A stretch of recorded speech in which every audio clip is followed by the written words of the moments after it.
And welcome back, everybody, to another live reaction here at I'm Not a Coach. I'm your host, Dave Huerta. Thank you so much for joining us, man. What a way to end week 12, man. Monday night, two teams that are playing for a lot tonight. The Carolina Panthers are 6-5. With a win tonight, they will be able to take the lead in the NFC South, with Tampa Bay losing last night to the Rams. Panthers are playing for a massive, massive, massive victory here for tonight.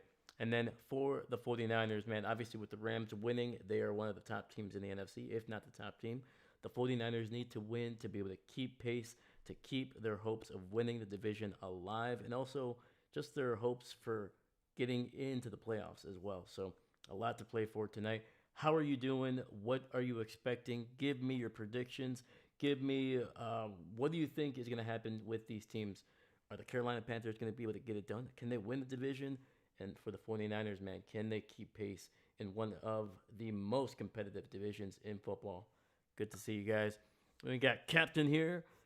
Let's effing go. Injury list for the Panthers. All right, we got some injuries. All right. Tatum Bethune out. Eddie Pinheiro out. And then Christian Rosenboom, inside backer. Tevin Wallace, linebacker, and Kid Mayers, the center for the Panthers. Those are out. Let's go, man. Captain Mickey Mouse always helping us out with the inactives as well as the injuries, man. I appreciate you. How you doing tonight, buddy? All right, let's see here. There we go. Look at this, man. We got 3 people watching. I appreciate you guys. Thank you, thank you. Give me, if you have a chance, man, give me your predictions. Let me know. There's also a poll on the channel here, so if you want to hit that up as well. Yeah, man, just let me know who you think is going to win. This is going to be a good contest. It should be coming up in about 2 minutes. Yeah, over the last couple weeks, man, the Panthers offense has begun to look a little bit more stable, a little bit more consistent. They've been able to run the ball a little bit better, or at the very least, to become more of a threat with Rico Dowdle. Uncle Rico taking over for Chuba Hubbard, who started out the season pretty well, but had about a month and a half where he was just basically he was averaging about 3 yards per carry. With Rico, obviously he had that massive game against the Packers, and since then it hasn't been as dominant as it was in that game, but he's still been by far the most effective of the 2 backs. And something tells me tonight, man, he under the bright lights, Uncle Rico might give us a show. Bryce Young also having a heck of a, I would say the last 2 weeks, man, he's been looking like a true first overall pick. And we're gonna see if this defense for the Panthers can make a couple plays. Let me see your captain. You might want to check the poll. All right, man, we'll check it out. And then for the 49ers, man, it's never looked pretty. They've dealt with injuries. Obviously, they've lost a ton of big-name players throughout this season, especially on the defense. But they're beginning to get actually quite healthy on offense. George Kittle obviously has been back for a couple weeks now. Brock Purdy came back last week, and he looked pretty solid.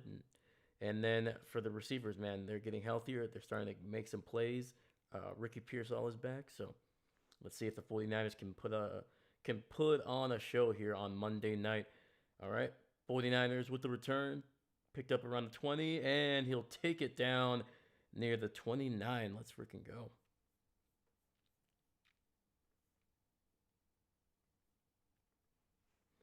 Steve, come on. 49ers and Panthers give us a tie. A tie? Come on, man. We've already seen one of those. Can't do it. Can't do it again, Steve. Can't do it again.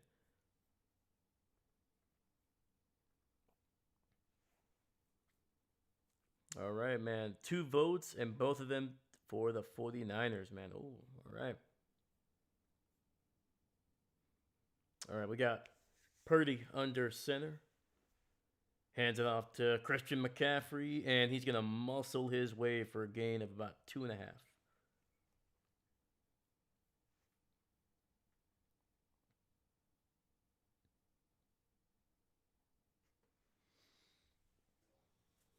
right, so you got Kyle Juszczyk, Jawan Jennings, Ricky Pearsall, and George Kittle starting tonight.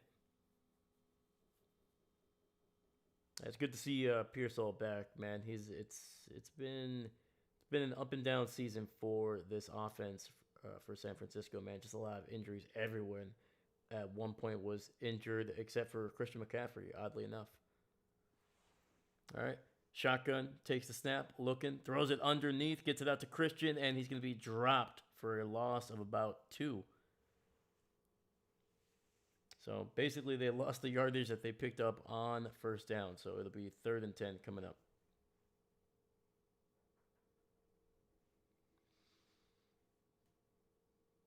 And that was Mooring, number 7 there. I think he's coming in for the injured Rosenboom.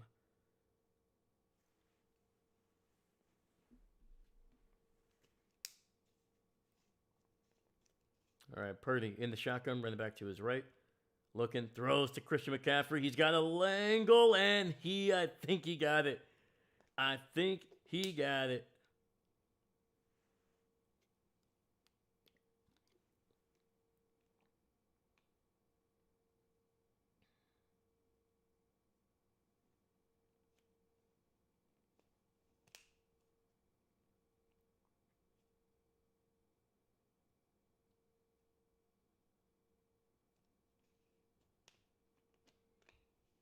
All right, we got 1st and 10.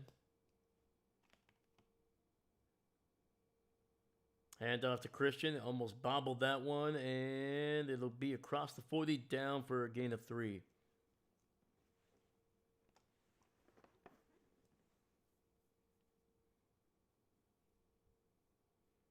All right, let's go, man. Welcome, welcome. If you're new to the channel, hey, we do as many as 5 games per week. Next week, we're going to be doing another 5, 3 on Thanksgiving, 1 on Black Friday. So if that's something you're looking forward to, please like the video, subscribe. Helps out the channel a ton. All right, we got Purdy in the shotgun, running back to his right. Looking, has time, and gets it out again to Christian McCaffrey for a gain of about 5. It's going to set up a 3rd and 3, maybe 3rd and 2. That's the one thing the 49ers have done well offensively, even though they're not putting insane numbers up in terms of yardage. Even though they will look at their numbers in the passing game, they're actually pretty good. They keep themselves in great down and distance for the most part. They've been able to score at least some points on a good chunk of their drives. All right. 2 receivers to the left. Purdy throws to that left side, and then I believe that is Ricky Pearsall with a nice catch over the 50 down in Carolina territory.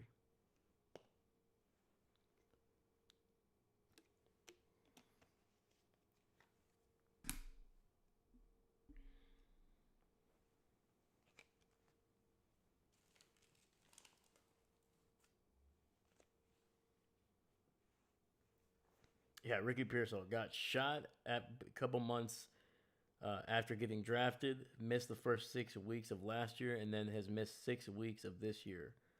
All right, a little play action. Purdy rolling out to his left, dumps it down to his running back, but they'll go out of bounds, so that'll be 2nd and 10 coming up. Some good pressure there by Carolina. The big man, number 95, putting a little fear into Brock Purdy.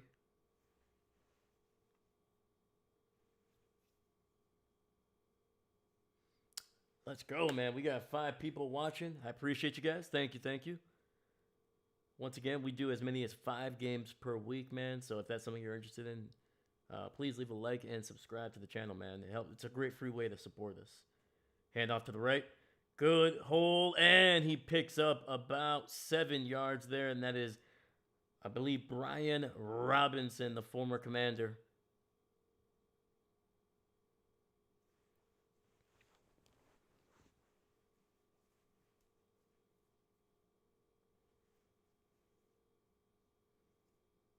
Hey, let's go, man. Hey, we got double-digit people watching. Appreciate you guys. Thank you. Please leave a like and subscribe. It's a great free way to support us. We do as many as 5 streams per week. Hand off to Christian McCaffrey. Nice spin move. Picks up the first down. And they're moving this ball on Carolina right now. This defense without Rosenboom, they're looking a little light in the middle there. Christian McCaffrey already 6 touches on this drive. 3 catches, 3 carries, 24 yards, man. His per carry average this season has definitely not been what we've seen in the past, but he is still picking up just massive chunks, man. He's picking up, I think, like close to 65% of the yardage on this offense. He's going to toss it underneath, and I believe that is the backup tight end who picks up about 3 yards there on the left side.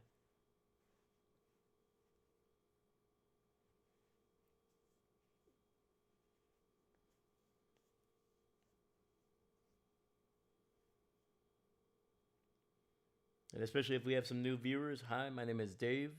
I'm a football fan, obviously, but yeah, man, we've been doing this channel stuff for about 2 years, so I'm glad you guys are here. Appreciate you. All right, Purdy under center. It is 2nd and 7, ball at the 32. Toss to the right. McCaffrey with some room. He picks up the first down to the 23, man. Running tough, man. Took a hit and just kept on moving those legs.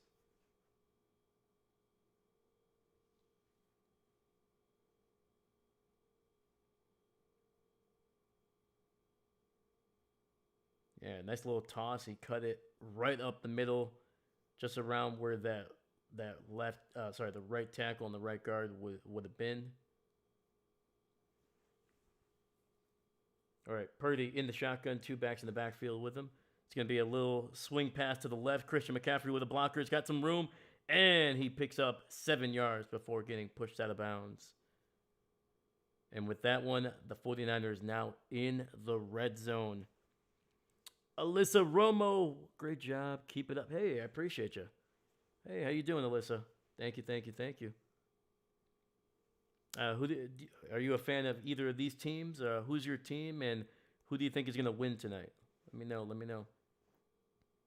But thank you. I appreciate it. All right, we got 2nd and 2, ball at the 16. Purdy in the shotgun. Hands it off to the backup running back and picks up another 4 yards and a first down, man.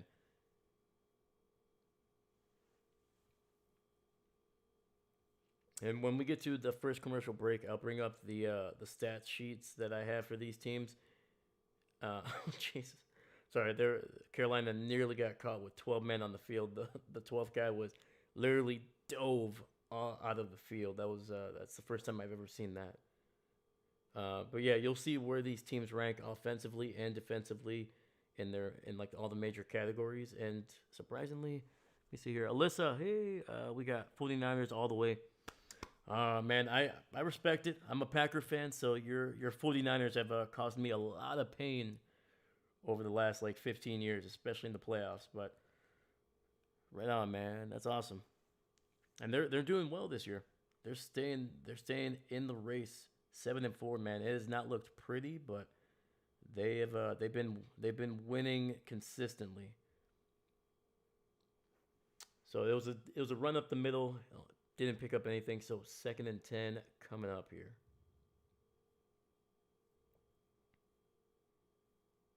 All right, Brock takes the snap, throws it over the middle, and I believe that is going to be Jawan Jennings. Get loose! Oh! There was 2 guys that looked like they were wrapping him up inside the 5, and they just let him go. Jawan stayed on his feet and then just scampered into the end zone for a 12-yard touchdown, and there it is, man. The opening score of this game. Sorry, I was looking for my keyboard for a second. I was like, what's going on?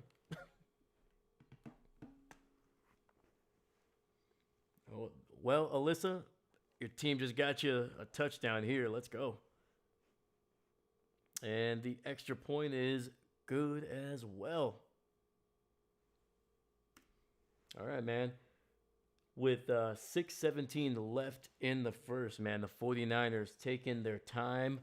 driving down the field and then punching it in with Jawan Jennings there on a 12-yard touchdown grab.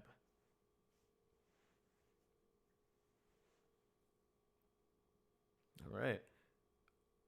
All right. So we're on a commercial break. Let's look at what these teams are looking like offensively first.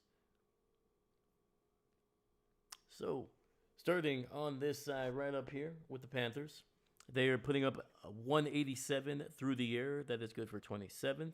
They're looking a lot better on the ground with Rico Dowdle, especially over the last month. They've been averaging about 127. That is good for 9th. So, a top 10 rushing offense with the Carolina Panthers. When it comes to turnovers, a little bit too many. 15 turnovers, 8 interceptions, 7 fumbles. That is good. That is 25th in the NFL. When it comes to touchdowns, those have been hard to come by for Carolina. Luckily, their defense has been able to keep them in games. 15 touchdown passes and 7 rushing touchdowns, 23rd in the NFL in scoring offense. And then finally here, this scoring percentage is how many offensive drives are ending with some type of points, whether that's a field goal or a touchdown. And right now, Carolina ending almost 36% of their offensive drives this season with some points. Unfortunately, only 25th in the NFL. And then on this other side for the 49ers, looking a lot better. Passing 255 in per game, so that is second in the NFL. I believe they're only behind the Rams, I think, at this point, potentially. Oh, sorry, no, Dallas. Dallas is the number 1 team. And then rushing yards. I mentioned it earlier with Christian McCaffrey. His numbers have not been as great as we've seen in the past, but 95 rushing yards per game, 27th, but they've been very effective when they do run the ball, especially inside the red zone. Something to look out for. And then when it comes to turnovers, obviously they've had some injuries at quarterback. So 10 interceptions, 5 fumbles. They are actually tied with Carolina right there with 25th. And then finally, touchdowns, a lot better. 28 touchdowns offensively. That's good for 12th. And then finally, they are ending nearly 46% of their offensive drives with some points. That is good for 5th in the NFL. Bam. All right. Perfect timing. We just came out of the break here, and it was a touchback for Carolina, so they'll get the ball here at the 35.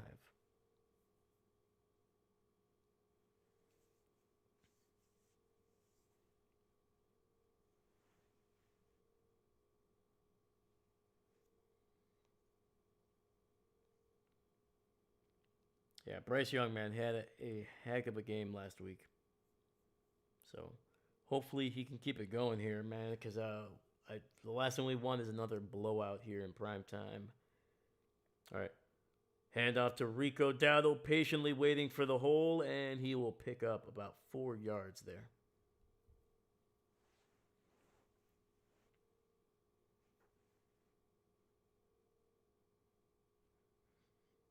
Yeah, and this offensive line for Carolina has shifted a lot throughout the season, whether it's because of injury or just lack of performing. They have gone through a lot of different stages of their offensive line, especially. All right. So, 2nd and 6. Bryce in the shotgun. Little play action. Pressure. Avoids a sack. Throws it down the field. And I believe that's going to be caught for a first down near the 47. We do have a flag, though. And let me move the ball over here a little bit. Boom. There we go.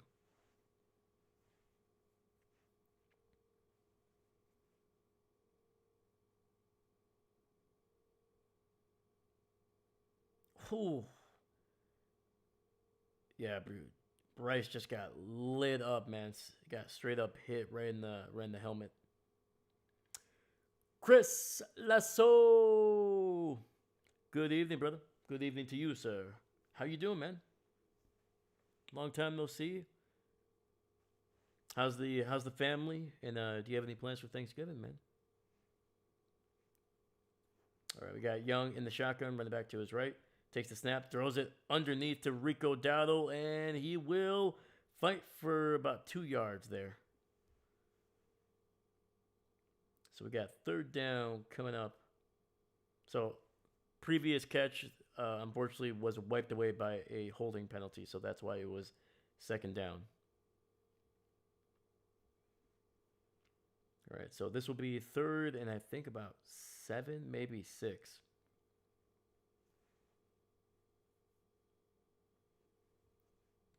All right. Young in the shotgun, running back to his right. He's got a single receiver on that right side. Third and 13. It's going to be a handoff. Chuba Hubbard, and he is going to be good for about 11 yards there, man. So it'll be 4th and 2, and 4th and 3. And it looks like Carolina is trying to stay on the field here.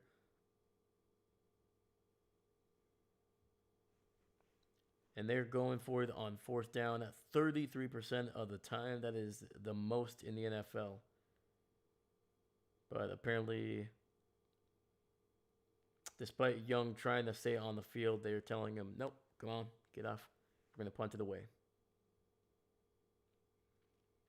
All right, so Sam Martin sending this one up into the sky for Sky Moore. And it's going to be a decent punt. It's going to be right around the 8 or 9 yard line. All right. Chris, all is well, thankfully, man. Yep, turkey and dinner. Oh, wait, there we go. Good win yesterday over the Vikings. Heck yeah, man. It was a great one. The defense looked about as impressive as they've looked for most of the season. And then the Packers offense, man, kind of was able to move the ball fairly consistently. Still kind of got in their way a few times, but hey, a win is a win, and especially in the division, the Packers are now 2-0, baby. I love it. Didn't watch any football yesterday. How was the game overall? The Packer game was good. Even though obviously, like, despite them winning or not, it was a good game. It was very entertaining. I think it was really competitive. The Eagles and Cowboys game, that was wild. Early in the second quarter, the Eagles had a 21-0 lead over the Cowboys, and it looked like it was just going to be a blowout. Like, the Cowboys' offense did not look good. The receivers were not running the correct routes, or the quarterback were not on the same page at least. It was not looking good. And then by the end of it, they won 24-21, scoring 24 unanswered points.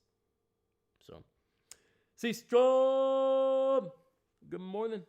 And then last night, I wish it was a little bit better. It was nice to see the Rams offense, man. They look like one of the best offenses to watch, man. They're just so, everything is just so perfectly timed. It's crisp. Everybody's on the same page. It's great.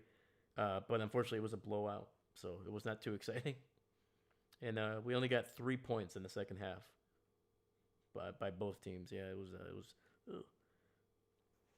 But yeah, otherwise it was a good football. It was good football. Good morning. Good morning. Enjoying my Thanksgiving break. No work at all this week. Let's go, baby. Woo! That's what I like to hear. C-Strum. Cowboys had a great day. Glad you could mention it. Hey, absolutely, man. Absolutely. Yeah, but Chris and C-Strum, man, what's the plans this week? Are we hosting? Are we going somewhere? And also, what Chris, I don't know if I've asked you this yet, but what is your favorite, like, your perfect plate, man? Give me your perfect plate. Does it involve turkey? Do you mashed potatoes, man? What do you like? Let me know. And C-Strom, if you haven't answered this, let me know too. Yeah, what's your perfect Thanksgiving plate?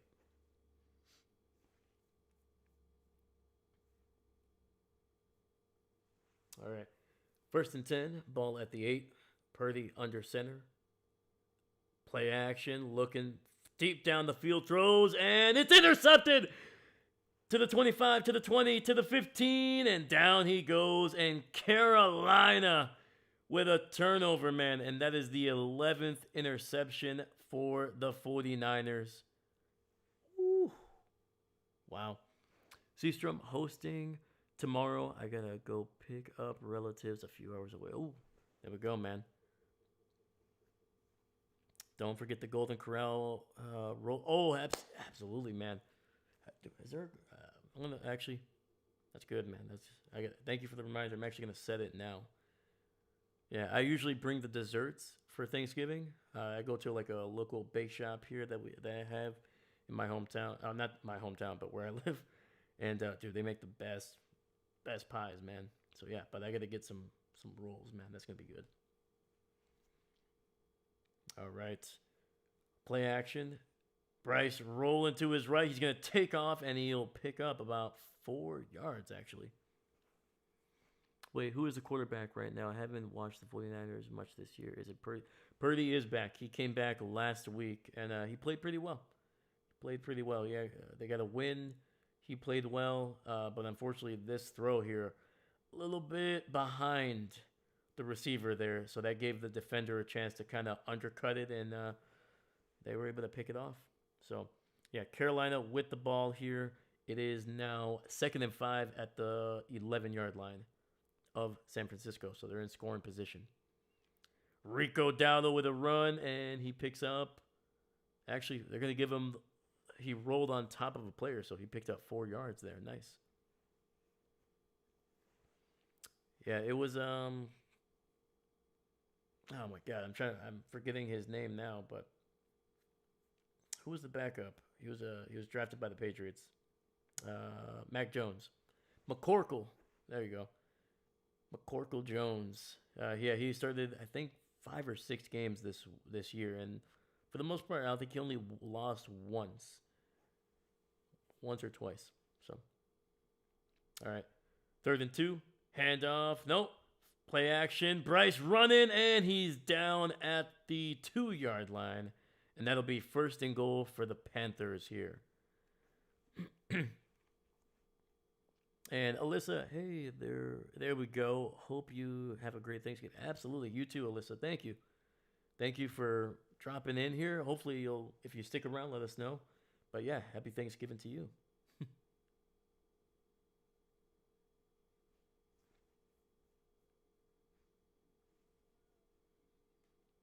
All right, 1st and goal. Come on, get Rico in the end zone here. Play action. Rolling to his right, and it's intercepted in the end zone. And the 49ers respond right back with their own pick. It was 1st and goal. Come on, Carolina. You gotta run the ball at least on 1st down. Wow, man. These teams just trading turnovers here. First, on the very first play, Brock Purdy, play action, throws an interception. Carolina gets inside the 5, and on 1st and goal, they throw a pick in the end zone to give the 49ers back the ball. Wow. Oh, they returned the favor. Absolutely, man. The Panthers look like they're in a giving mood here. Yeah, these defenses right now, they're very thankful for these quarterbacks. Holy freaking cow, man. We got 10 people watching, man. You guys are insane. I appreciate you guys. Thank you. Yeah, if you're new to the channel, please leave a like, subscribe. We do as many as 5 games per week. Next week, we're doing 5 as well. 3 on Thanksgiving, 1 on Black Friday, and then we will be doing 1 on Monday. The only reason I'm not doing some games on Sunday is actually I'm going to be with my family celebrating our Thanksgiving. That's why. Yeah, otherwise there would have been probably 8 games next week.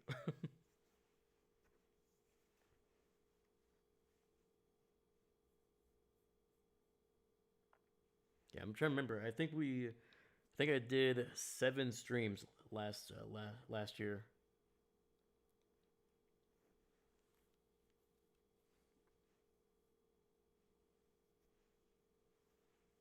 All right. So while we're actually on a commercial break, let's look at what we are since the defenses are kind of going off here, let's look at what these defenses look like. So, starting at the top here with the Carolina Panthers, They're currently ranked right smack dab in the middle, giving up 213 through the air defensively. On the ground, 113. Once again, still kind of in that middle spot there.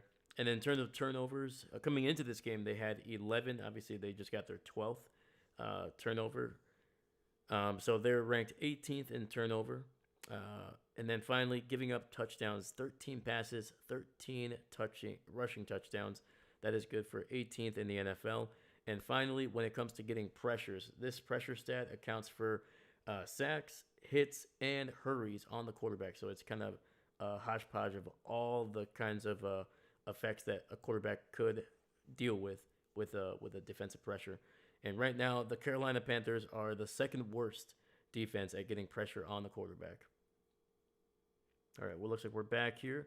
It's going to be a handoff to Christian McCaffrey, and he picks up about 3 down to the 23-yard line. Let's go. Chris, my ideal Thanksgiving plate is turkey, some honey ham. Ooh, there you go. Stuffing, mac and cheese, some sweet potato, casserole, and cornbread. Ooh, man, dude, first off, that is a full plate, and that is a great plate, my man. I agree with you.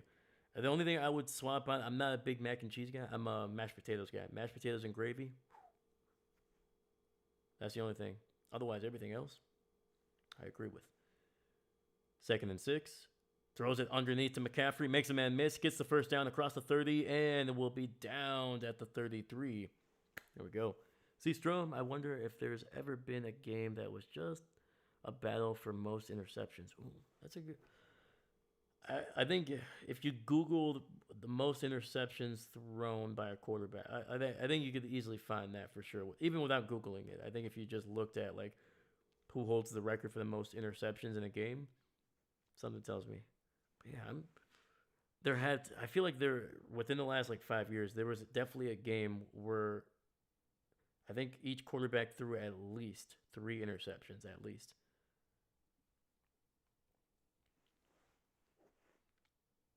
All right.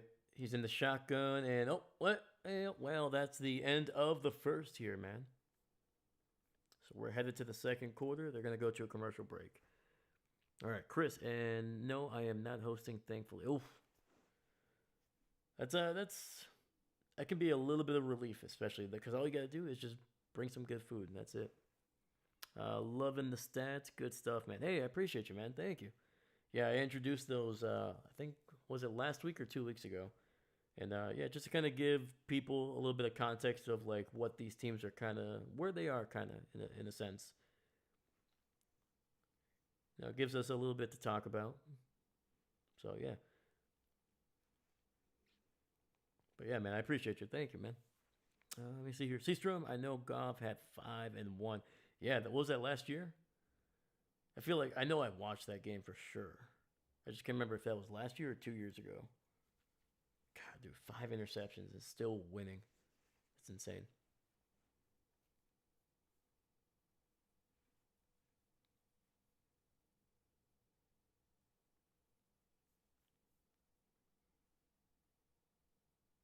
All right. And then let's finish up talking about the defenses here. Now talking about the 49ers that are right over here. Boom. So they're giving up nearly 250 through the air, ranked 28th in the NFL, man. So Carolina should be able to throw the ball here. Hopefully they can get something going. And then on the ground, doing a little bit better, only giving up 104 on the ground, 12th in the NFL. Turnovers, they just got one, so that number should go up a little bit here. But coming into this game, only forcing 10 turnovers defensively, so ranked 21st in the NFL. And then they're giving up 29 touchdowns on defense. That is 24th in the NFL. So a team like Carolina should be able to put up a few touchdowns, at least 3 touchdowns we're looking for. And then finally, if you thought Carolina was pretty bad, well, the only other team that is worst at getting to the quarterback is the 49ers. They're putting pressure on opposing quarterbacks only on 13% of dropbacks this season. That is dead last in the NFL. And for the most part, we have not seen a whole lot of pressure. Hold on, let me kind of get this out of my face. Boom, there we go. Yeah, like if you look through this first quarter, neither quarterback has really had to force the ball. I think we saw Brock Purdy run away from pressure once, and that's basically been it. So don't expect a whole lot of sacks in this game. Quick throw over the middle. George Kittle picks up a first down, and that's a gain of 11.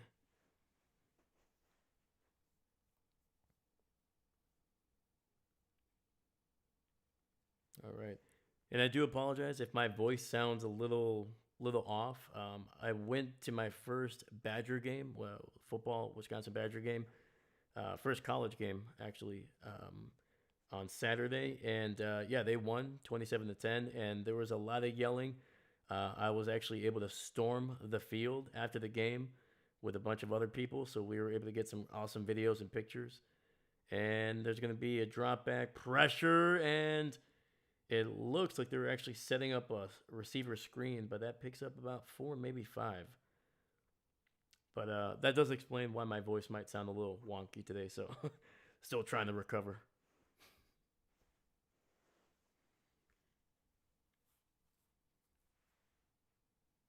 Look at that, man. Roger Craig, man. He still looks like he can put the pads on, man.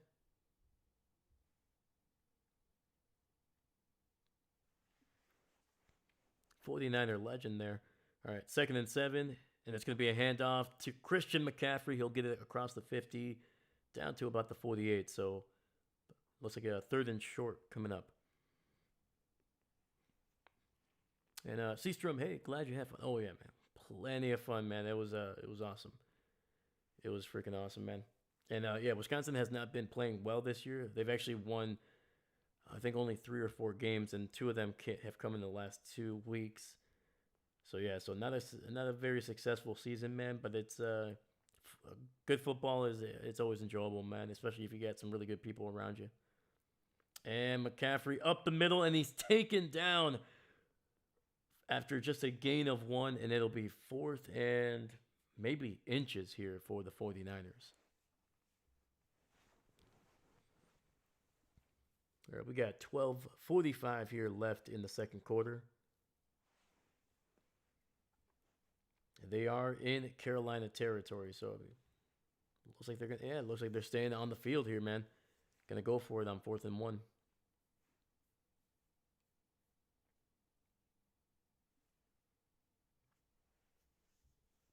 Purdy, QB sneak, and he gets it down to the 45, and that's a first down for the San Francisco 49ers, man.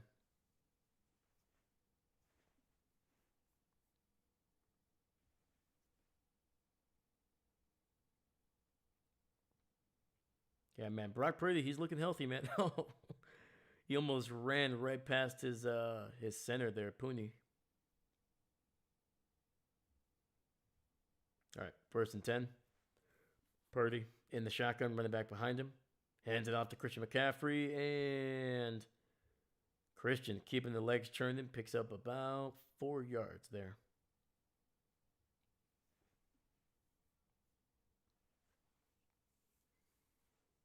Yeah, anybody in the chat, man? What was your first? If you've gone to a college game or any kind of sporting event, what was your first time? Do you remember who won, and what was something that really stuck out to you the first time you went?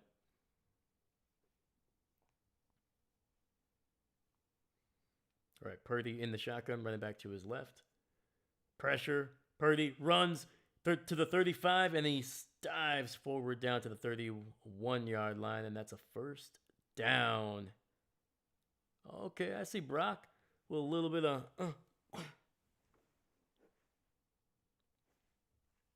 There we go, man. And Brock is typically a guy that, like, he's fairly well, like, he's very, like, reserved. So it's nice to see him with a little bit of swagger every once in a while. Hopefully if the Packers and the 49ers play him, hopefully there's no swagger. All right. Marked him at the 32, so 1st and 10.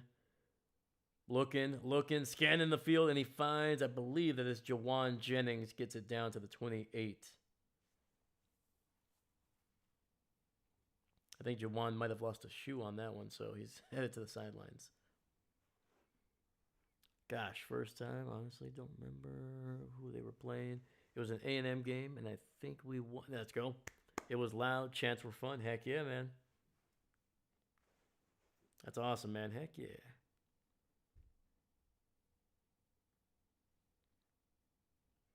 And Captain, yes, Purdy is back. Hey, there we go. Captain Mickey Mouse with the updates, man. Appreciate you, buddy. Play action, and the ball is batted at the line. So that'll be 3rd and 6 coming up here for the 49ers.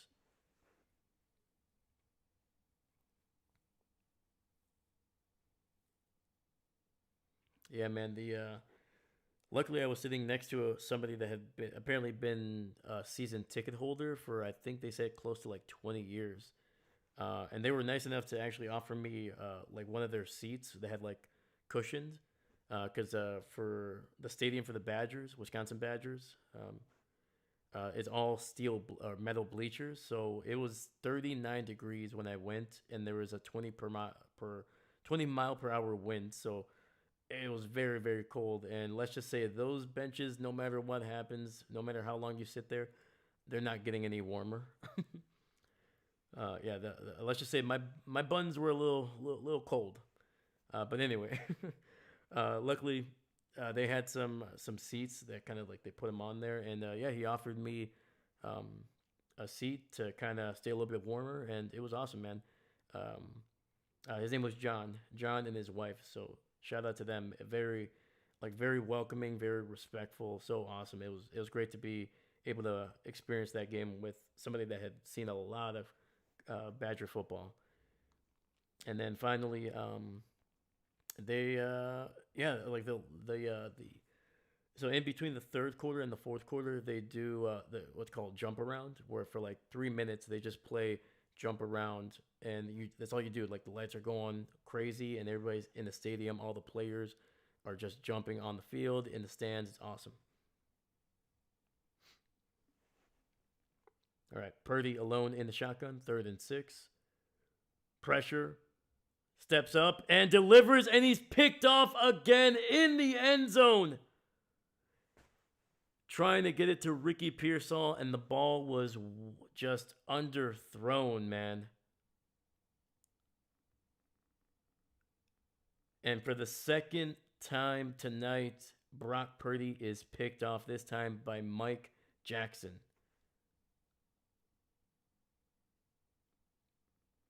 Oh, man, he's got to put a little more air under that one. That was a great defensive play, man. So the last 3 offensive drives, consecutive drives, have ended with interceptions, man.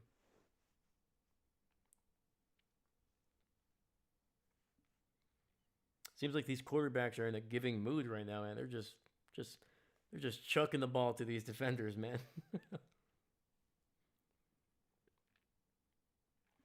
Chris, I go to more NFL games than college. My first college football was actually 2022 Orange Bowl. Oh, there we go.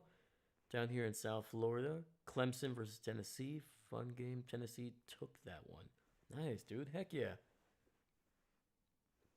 Dude, going to a bowl game, that would be the next thing I would want to, kind of the next thing on the bucket list there. I've still never made it to an NFL regular season game. I've been to a handful of preseason games here in Wisconsin. But yeah, man. Heck yeah, Chris. Let's freaking go, man.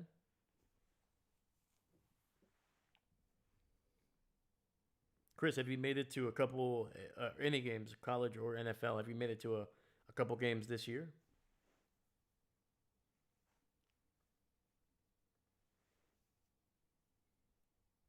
And we're on a commercial break, so we're not missing a thing. So, boom, boom, boom, boom. Let's move the ball over now. Boom, there we go.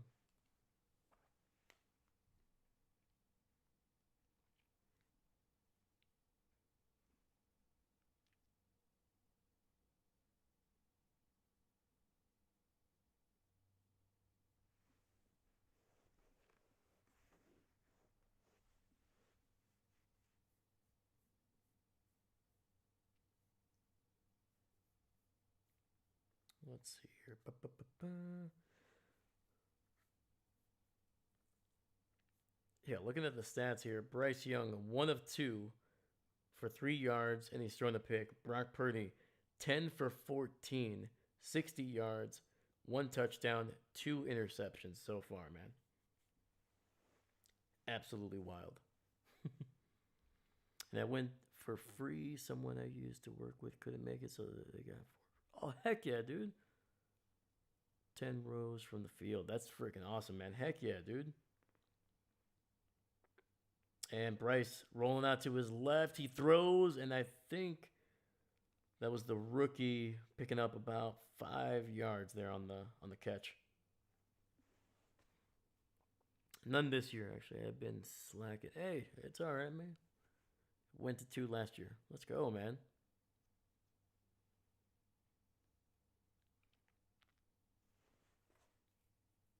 Yeah, this year, I mean, whew, you would never know what you're gonna see, man. The NFL has just been so unpredictable this year. It's gonna be a handoff. This one, I believe, is Chuba Hubbard picking up about a yard or 2. So it's gonna be 3rd down coming up.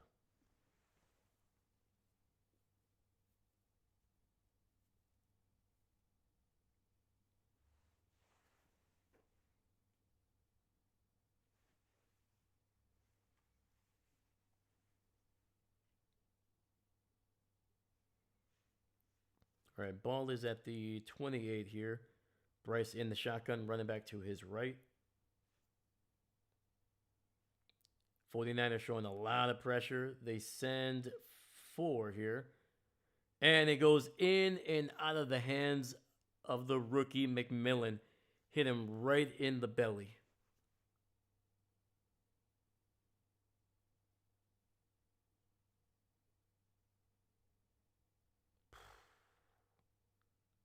Yep, right through the gloves, man.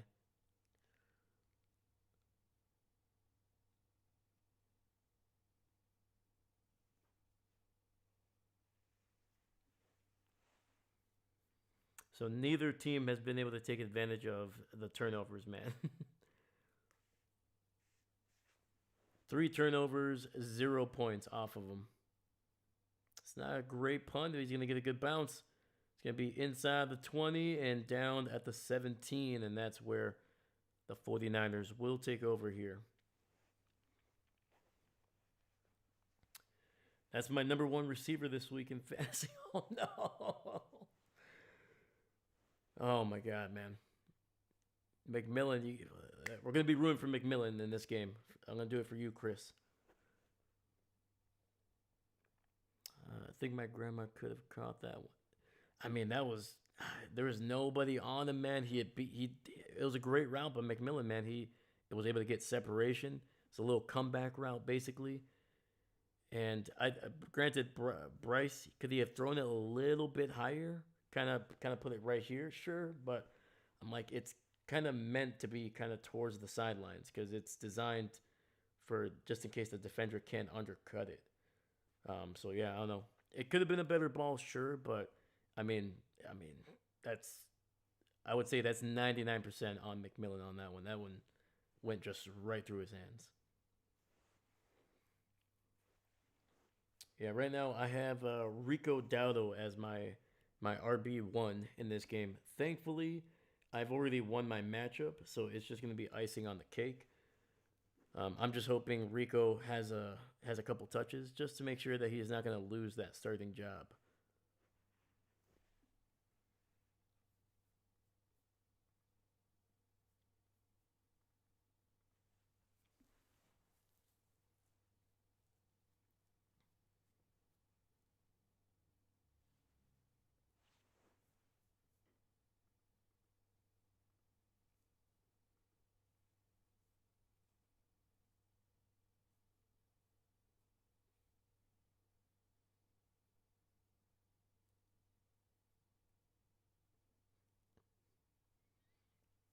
And Chris, when you go to the games, man, or because I know like because as a person that watches a lot of European soccer, there's always like chants that they do.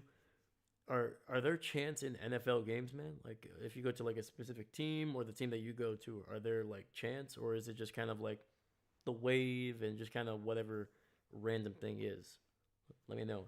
Basically, like, is there any traditions in the NFL? I really don't notice it too much in pro ball.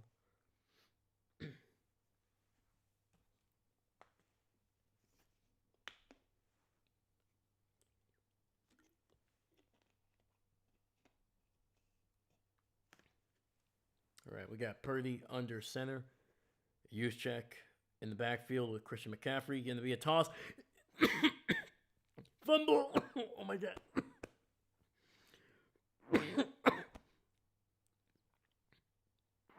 Oh my god. Hold on. Oh my god. Went down the wrong pipe. Christian McCaffrey fumbles the ball. But it's recovered by the 49ers. Oh my god. I'm going to have to clip this and post it because that is hilarious. 49ers still have the ball, so it is a 1st and 10 ball at the 33-yard line. We literally nearly got our 4th consecutive turnover in this game. It's going to be a run to the left, and Christian McCaffrey gain of about 2 to the 35. Wow. Oh my god, man. You okay, brother? I'm luckily I did not die there. You almost saw me die right on camera, man. Oh my god. Sorry. It literally just I was about to say, I'm like, "Oh, it's a fumble." And then just a little bit of water just went down the wrong pipe. So that was fun. So we got 2nd and 8 here. Little play action. Purdy looking, throws it over the middle, and he's intercepted again. What is going on, dude? What the heck is going on in this game? 6:19 left in the 2nd quarter, and we just saw Brock Purdy throw his 3rd interception. That is the 4th turnover in this game. 4 consecutive offensive drives for both teams. Sorry, I should say 3 consecutive drives for the 49ers have ended in interceptions. Wow, dude. What the heck is going on here, man?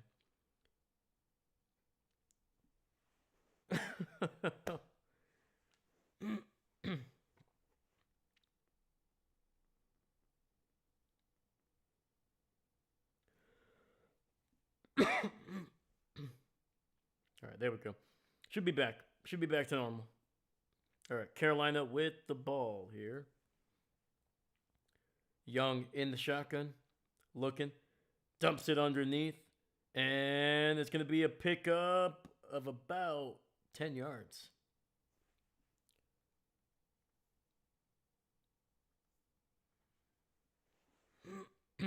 Chris, there sure are chants. Can only speak for Dolphins, really.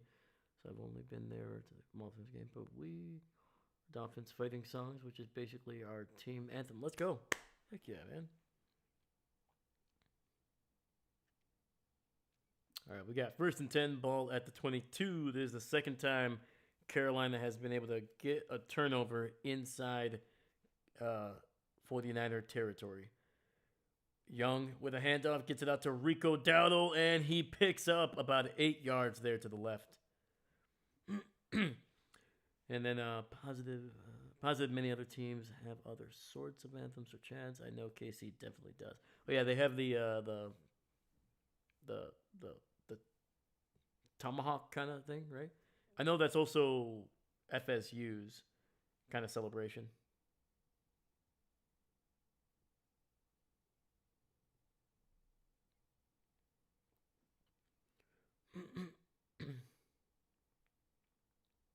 All right, Young, another handoff to Rico. Picks up the 1st and gets it down to the 10.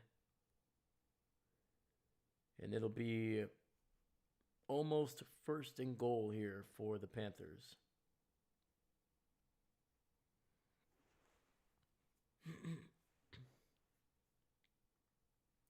Oh my god, dude, that's so hilarious. I I choked on water.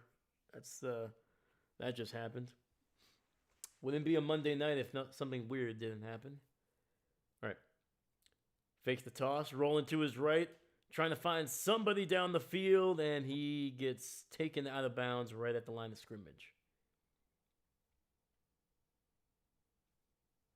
All right, we got second and goal coming up here for Carolina.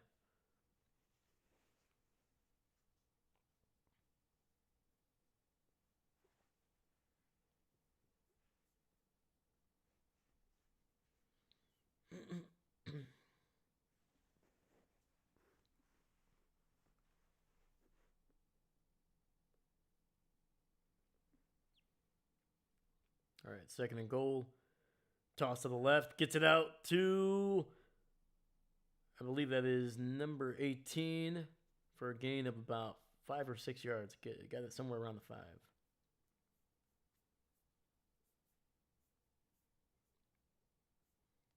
And that was Jalen Coker. Captain, I actually saw them depart from CLT yesterday. Oh, heck yeah, dude. That's awesome.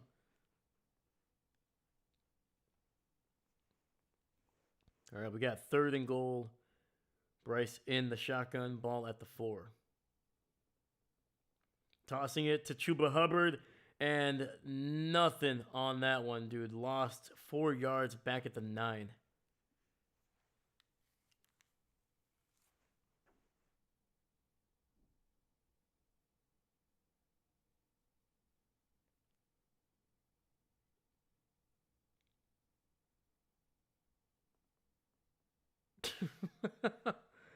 So Jatavian Sanders, one of the tight ends, did not even block for Chuba Hubbard on that one.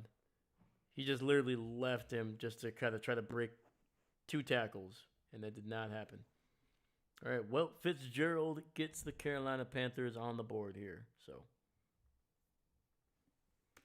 nice little field goal. All right. We got 2:28 left in the first half, and we've seen a lot of turnovers. We've seen 4 interceptions, 3 by Brock Purdy, 1 by Bryce Young, 2 of them being in the end zone, and then also a fumble that was recovered by the 49ers. So they didn't lose possession there, but almost did. Steve, San Francisco trying to be the Eagles. Yeah, man. They're in a very giving mood right now. They're like, you know what? The holidays are rolling around. Let's give Carolina a couple interceptions or half a dozen of interceptions.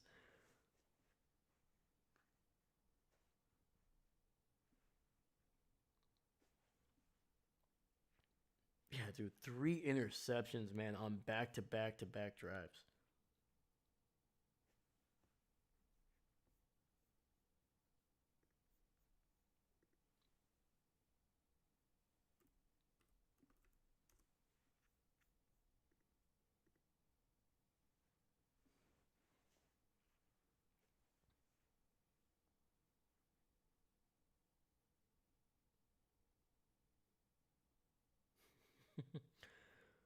This game is already more entertaining and wild than what we had last night, man. This is it's a low scoring affair, but we're at least we're getting some turnovers here, man.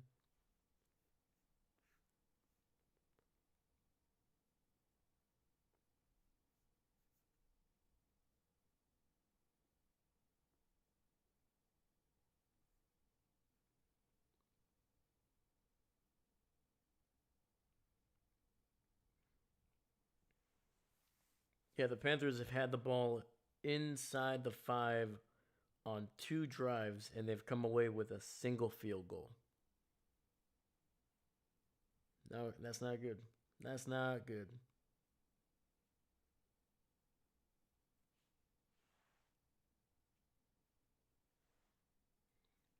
Steve, is this really McCaffrey's first time playing against the Panthers since he left them?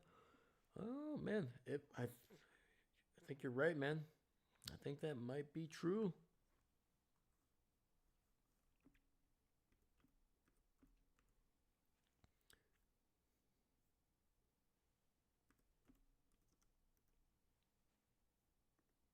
Yeah, because when did they trade him? Back in 2021 or 2022? Oh, he's loose to the 40. And it's going to be a great return for the 49ers past the 45, and they're going to be near midfield on this next drive, man. Sky Moore, the former Kansas City Chief, streaking down the right sideline.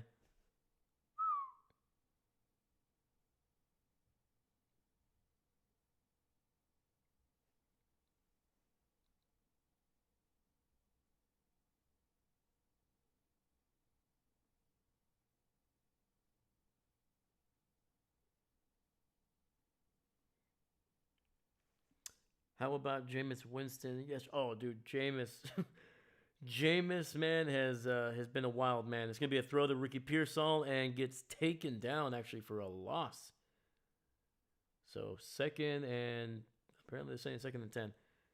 But yeah, man. Honestly, man, I wouldn't mind to seeing Jameis be the starter for a couple more games, a couple more weeks. He's always been fun, man. I think we did a couple Cleveland games last year, and he was the quarterback for them. And yeah, dude, the guy is such a weird, kind of cheesy, kind of corny kind of guy. But I don't know, man. It's fun. Like you can tell that his teammates love him. So,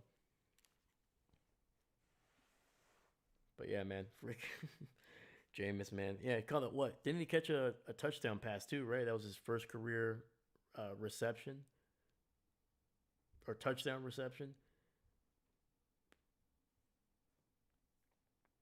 Yeah, that Giants team, they're embracing it, man. They're just like, yeah, whatever. We've already fired our head coach. They fired their defensive coordinator yesterday. Um, who else? Their their starting quarterback, franchise quarterback, has a concussion. He hasn't played in a couple weeks. Their starting running back tore up his ankle a couple weeks ago. Their number one receiver is out for the year. Like they've just been dealing with injuries to everybody. So yeah, they're playing with like a team that has nothing to lose, and they don't. So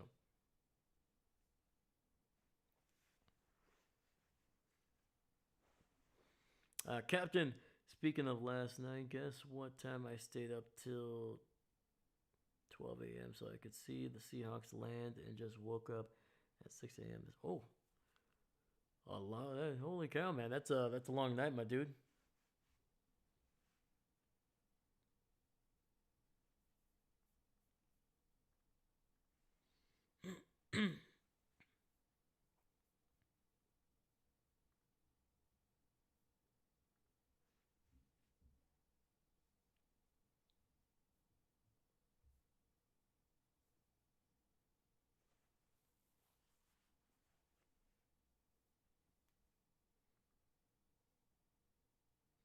All right, guys.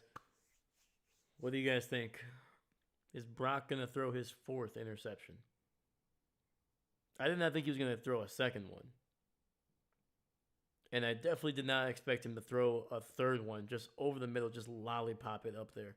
That third one was the worst one. I didn't see a single 49er near the ball. That was yeah, that was pretty bad. And Packer Nation, welcome, welcome, my man. How you doing tonight? Who do we need to win this game as Packer fans? I mean,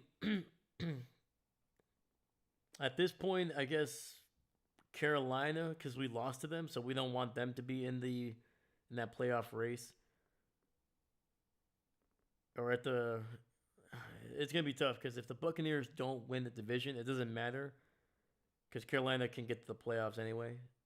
So yeah, to be honest with you, either team losing is going to be a benefit to the Packers, I think.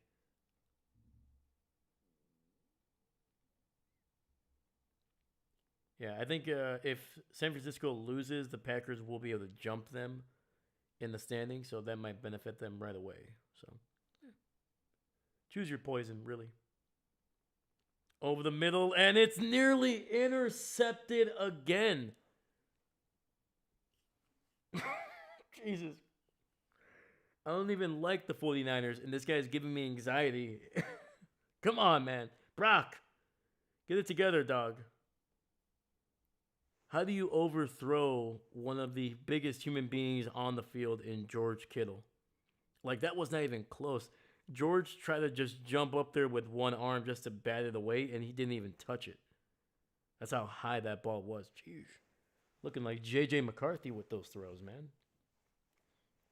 All right, we got 1:16 here left in the half. Brock looking, 2nd and 10. Looking, throws, and it's dropped by George Kittle. It would have been a short gain anyway. Might have picked up a yard or two. Steve, I think they traded Christian McCaffrey in 2022. There we go.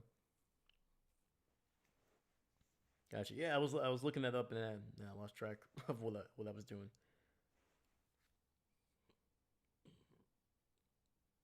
Yeah, so he's been with San Francisco. This is his 4th season over there in the Bay. And Captain got some footballs. Is that how many interceptions Brock Brady's going to throw? 5 throws and nearly intercept. What the heck is going on here, man? That literally glanced off the fingertips of a defender, man. That was Mike Jackson, who nearly got his 2nd interception here tonight, man. Yeah, Brock is off, man. There is something going on. Either that or his receivers are not running the right routes. And I'm going to go with Brock because they seem that they were running the right routes. Sorry, I forgot to move the ball too. And the kick is away, and 49ers able to tack on a field goal before the half. No, Dave. Oh. I mean, I'm just saying. Looks like he's going to be throwing that many in this game. All right. San Francisco on top. 10-3 here over the Carolina Panthers. Trying to avoid their starting quarterback giving the ball away here, or giving the game away.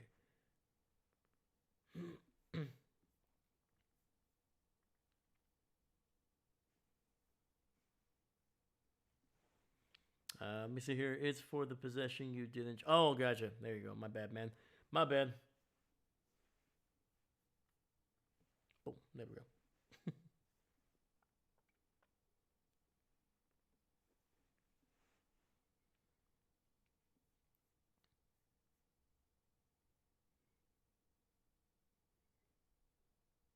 This is from Pro Football Talk. Brock Purdy threw 4 picks on Christmas back in 2023. He's trying to go for 6 tonight. Yeah, man. Holy cow, man. It seems like every single time Brock throws it down the field, more than like 5 yards, it's literally glancing off the hands or getting caught by a defender.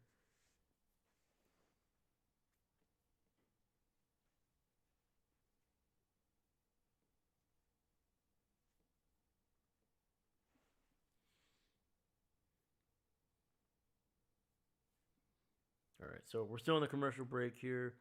We'll see if Carolina decides to kind of get something started here before the half.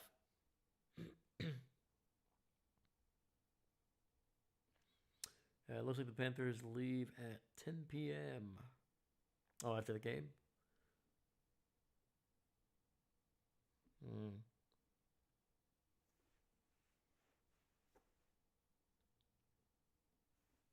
Yeah, it's probably going to be a long flight for them back to Carolina. I feel like that's about as far as you can fly at this point, unless you're maybe Buffalo's a little bit further, but I don't know.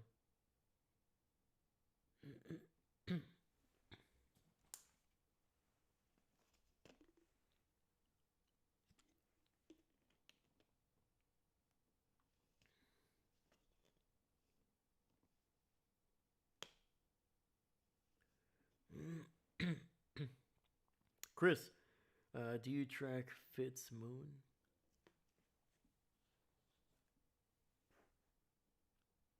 And the kickoff is going to go to about the 26-yard line for Carolina.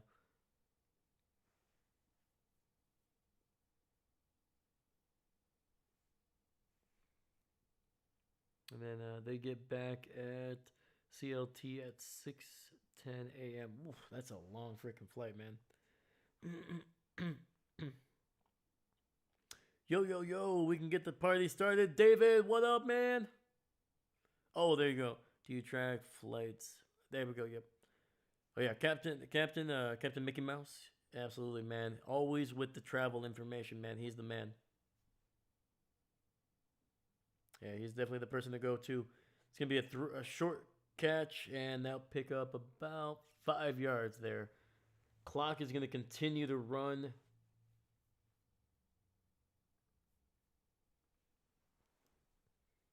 35 seconds left. 5 receiver set. Bryce looking. Throws it over the middle, and that ball is going to be short.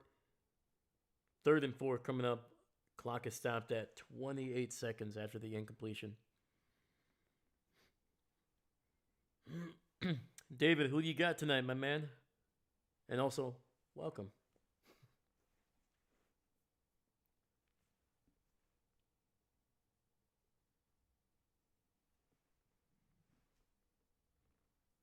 Yeah, the 49ers have been able to run twice as many plays on offense than the Carolina Panthers, man.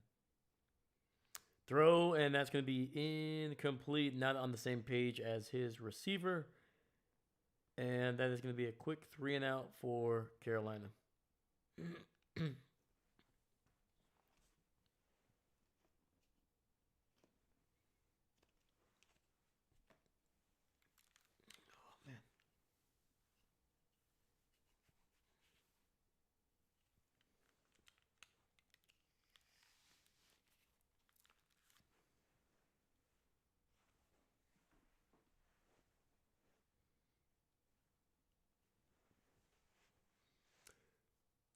Oh, there's a late flag, and it's going to be for intentional grounding.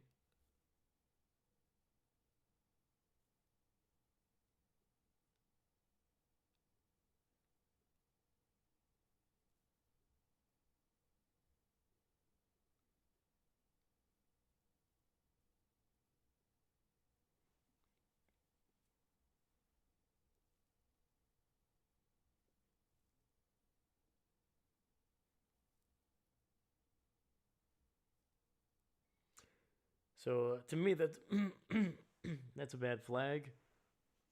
That's just a miscommunication. I don't think that was intentional grounding, but they're going to move him back to the 21 after that. And 49ers fair catch it at the 35.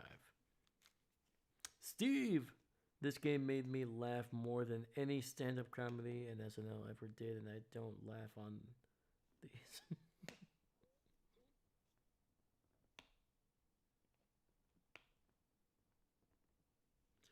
And on top of that, the ball was apparently tipped as well. So yeah, that penalty should not have been. Yeah, these refs are apparently bored a little bit. They're like, well, they keep on. These teams are throwing interceptions. We haven't thrown really many flags, so let's. Brock looking pressured, throws it underneath, gets George Kittle, and he's good for about 9.5. And then I was at dinner with my aunt, uncle, and his significant other, and my bro. Hey, man, heck yeah. How was dinner, my man? What'd you guys have?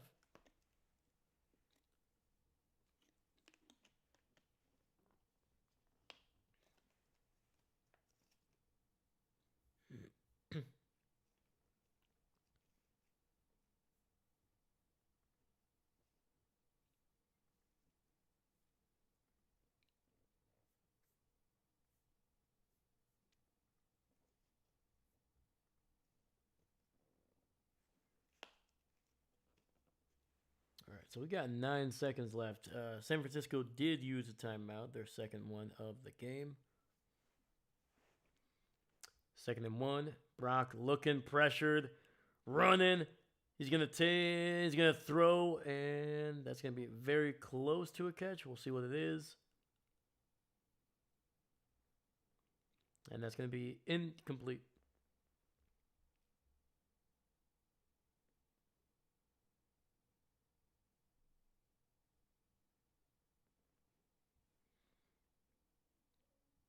I picked San Francisco to win tonight. Hey, there we go. Well, I think Brock did not pick the 49ers to win because he has thrown 3 interceptions in this game. And they were all on back to back to back.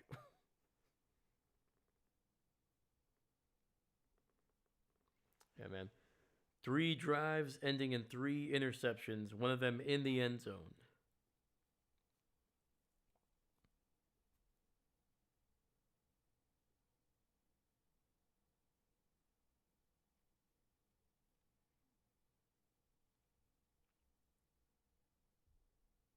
Whew.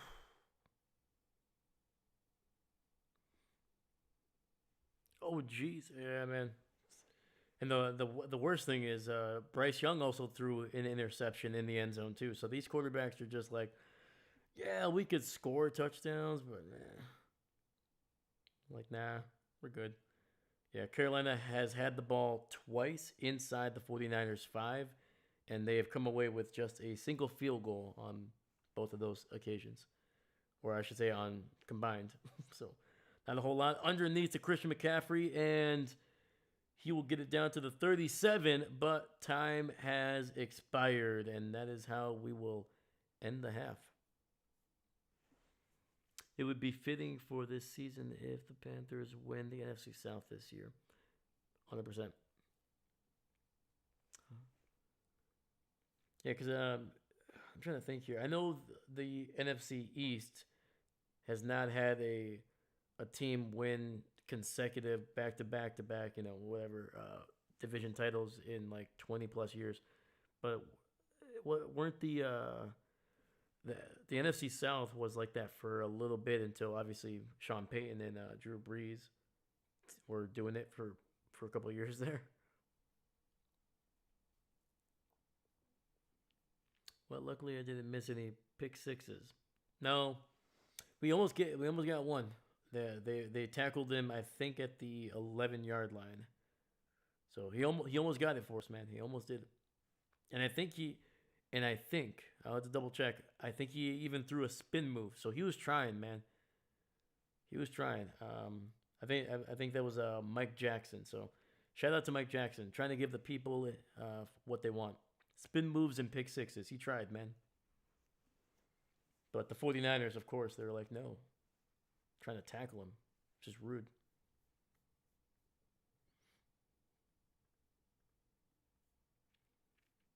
All right. So,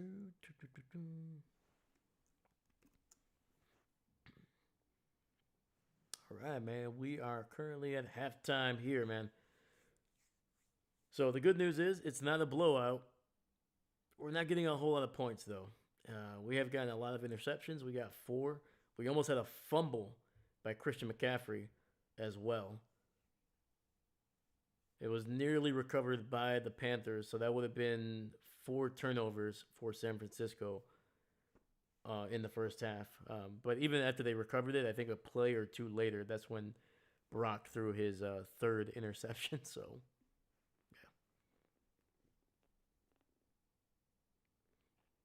yeah. I had $2 soft taco for dinner. Okay. So dinner for 46 plus drinks. Okay. I was gonna say for 46. I was like, holy cow, man! What kind of drink were you having? Also, what kind of restaurant is this? They're like, yeah, we'll charge you $2 for the taco, but we're gonna charge you $44 for the drinks.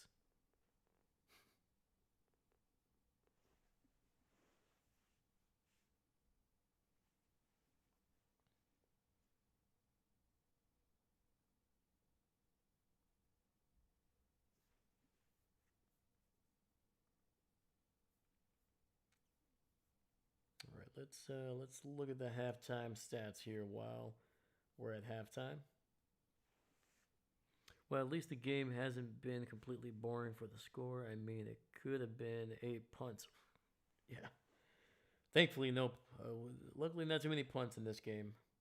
Luckily.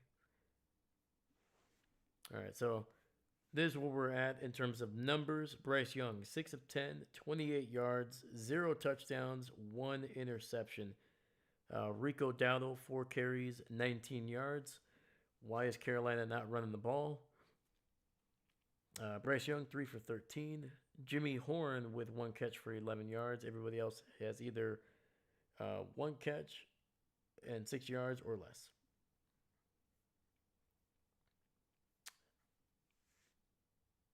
Seastrom, are we sure this isn't an interception battle? We're already at 4. I'm not gonna lie, man. I'm hoping we can get at least another. Honestly, I wish we get 5 in the second half. That'd be hilarious.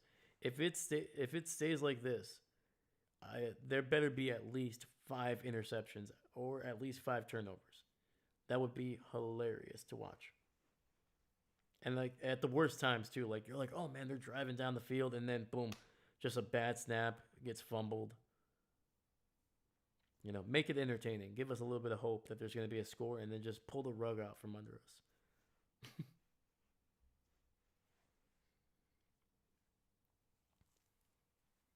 All right, we got Brock, who's thrown the ball 23 times in this game. I don't why. Christian McCaffrey is averaging a little over 3.5 yards per carry. Yeah, like why are you why are you throwing the ball that many times in this game? Anyway, Brock is 14 of 23, 114 through the air, 1 touchdown, 3 interceptions. Neither quarterback has been sacked, but that is not surprising as these are the bottom 2 teams when it comes to putting pressure on the quarterback. Carolina is ranked 31st in pressures, and the 49ers are ranked 32nd.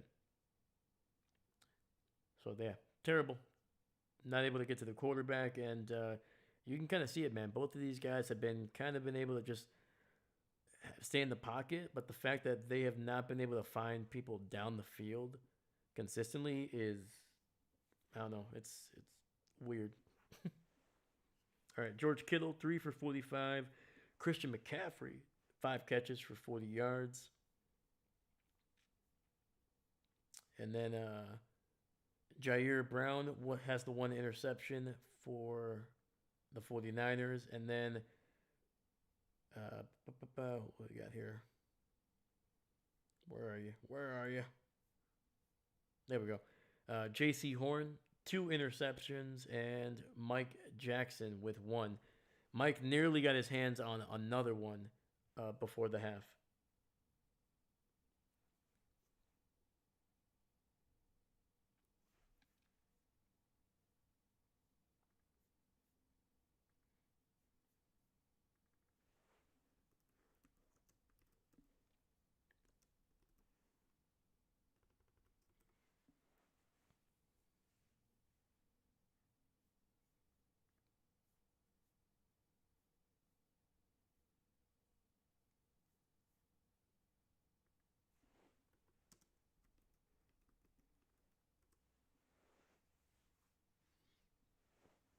Okay, so somebody was asking about the most interceptions in a game. The most combined interceptions in a single game by both teams is 11. That record was set when the Pittsburgh Steelers threw 2 interceptions and the Philadelphia Eagles threw 9. They don't say when that happened. Come on. Oh, there you go. It happened on December 12th, 1965. I was going to say when I saw 9 interceptions, I was like, this has to be something way before the 80s or the 70s even. I was like, I was thinking like 1950s for that, but yeah. So 11 interceptions is the most thrown in a single NFL game by both teams. We're a little over a third of the way there. Let's go. Come on. The most interceptions thrown by a single player was by quarterback Jim Hardy of the Chicago Cardinals back in September 24th, 1950. There you go, man. Shout out to Jim Hardy, man. An absolute legend He threw 8 interceptions in a single game.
All right, let's check on the poll here. Let's see where we're at. All right, so we got 4 votes, and all of them for the 49ers. No faith in the Panthers, man? Come on. They're 6-5. Just one game behind the 49ers. The disrespect, man. The disrespect on Carolina.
Yeah, to be honest with you, man, both of these teams just need to run the ball.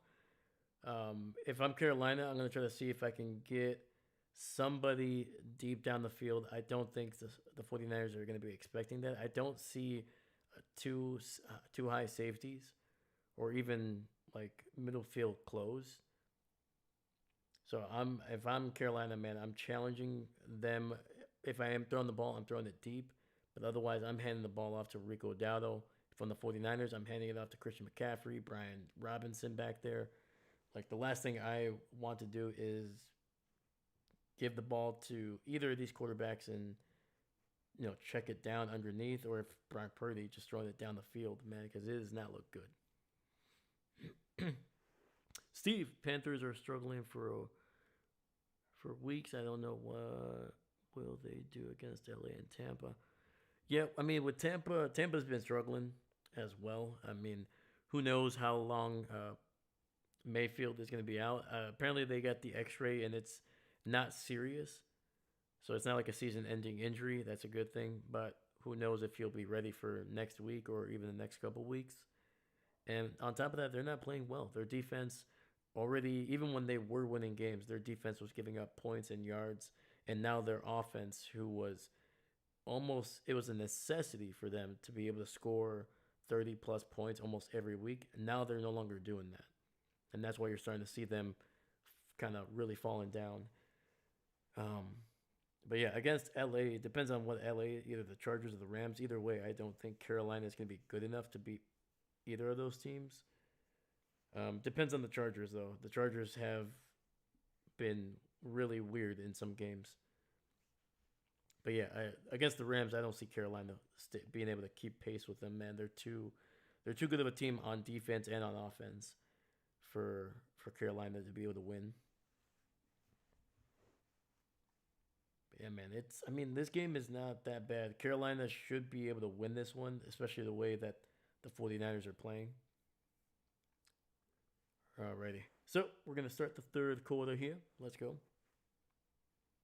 I was shocked by Tampa against LA. I was too, man. I was expecting it to be a better game, and yeah, man, the Rams just came in hot, man, and they did not cool down until halftime.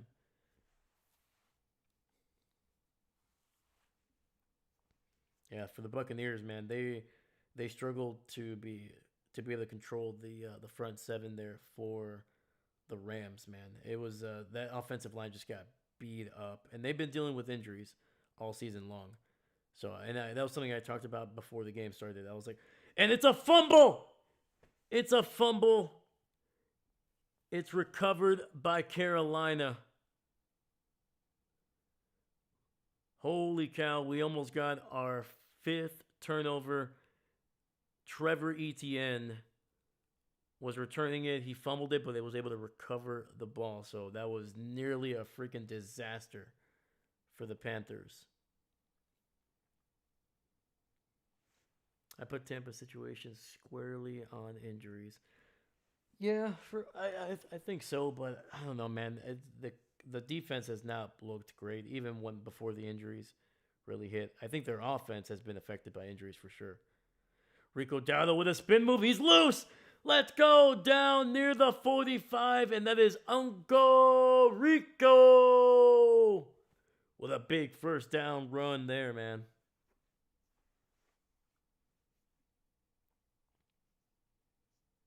Let's freaking go, man. Look at that. Broke a tackle at the 29, broke another tackle to the 34, and just kept going, dude.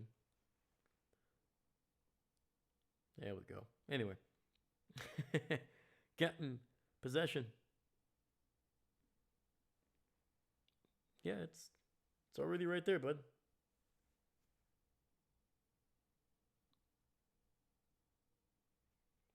All right, looks like we're going to go to a commercial break. All right.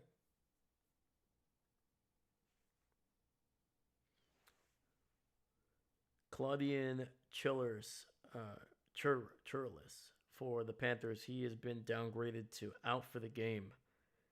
So that's another offensive lineman for the Carolina Panthers. Speaking of offensive injuries, man, Carolina, man, they have gone through so many offensive lineman combinations, man.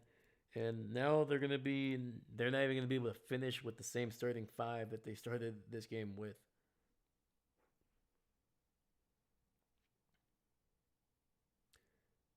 And on top of that, and the reason we went to commercial break, Chandler Zavala, the right guard, he is now down on the ground.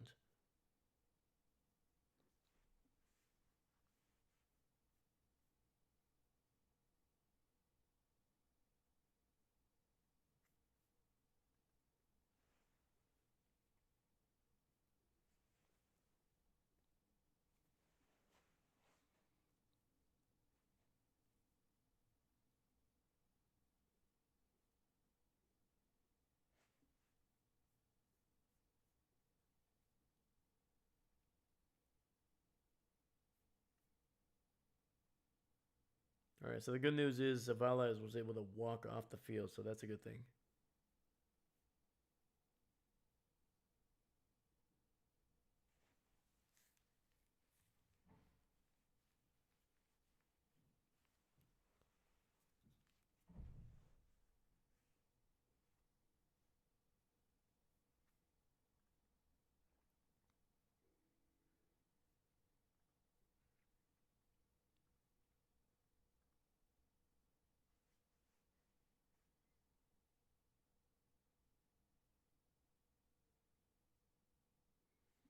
All right, we're back here. 1st and 10 after the big run there by Rico Dowdle. Ball at the 44-yard line. Bryce in the shotgun, running back behind him. 2 receivers to the left.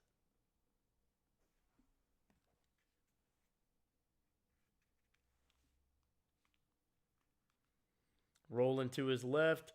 He's going to take off and run, and he picks up another 5 or 6 yards there, but we do have a flag.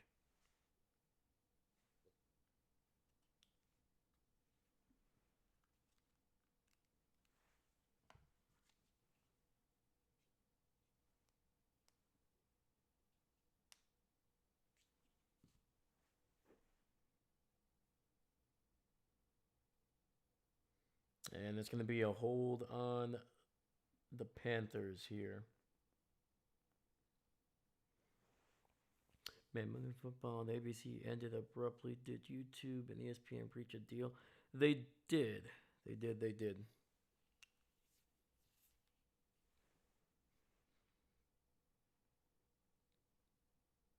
Yeah, so if you do have YouTube TV, you should be able to watch this game.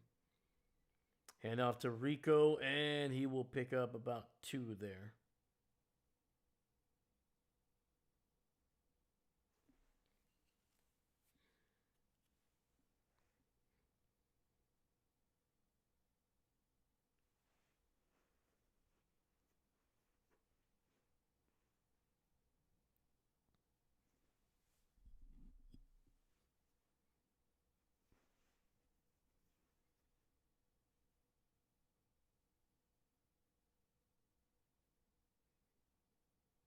All right, we got Bryce in the shotgun.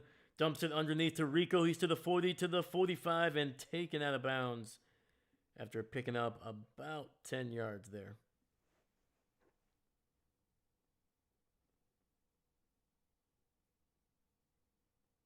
And that's going to be a gain of 11. So 3rd and 7 coming up here. So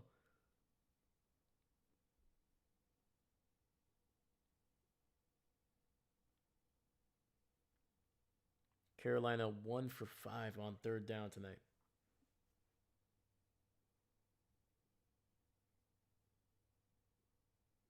Over the air broadcast. I got you, my man. And it's going to be thrown to the left, and once again trying to target the rookie, and that's going to be incomplete. Bryce Young and McMillan have just not been able to really gel tonight. That was just great coverage by the 49ers. They were playing tight man coverage.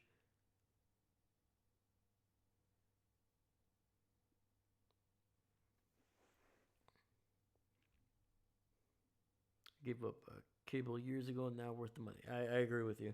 Yeah, and I do the same thing. I usually have the airwaves for most of the primetime games, to be honest with you, or most of the games, I should say. But for some reason, I think we're like whatever was happening was it's very choppy. So I went over to YouTube TV for tonight.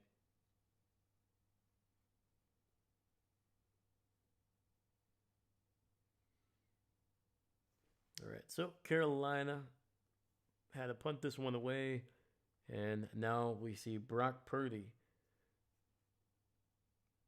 getting ready for the second half, throwing a couple passes to a couple teammates. For their sake, hopefully he continues. He will do that more in the second half than he did in the in the first half there.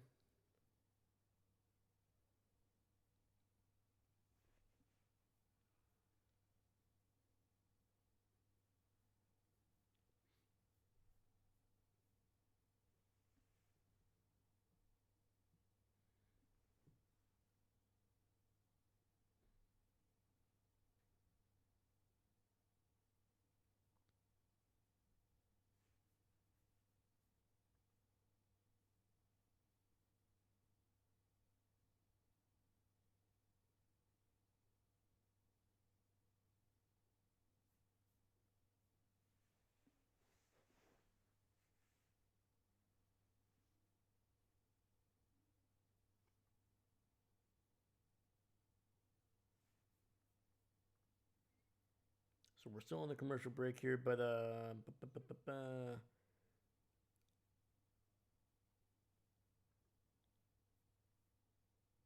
we go.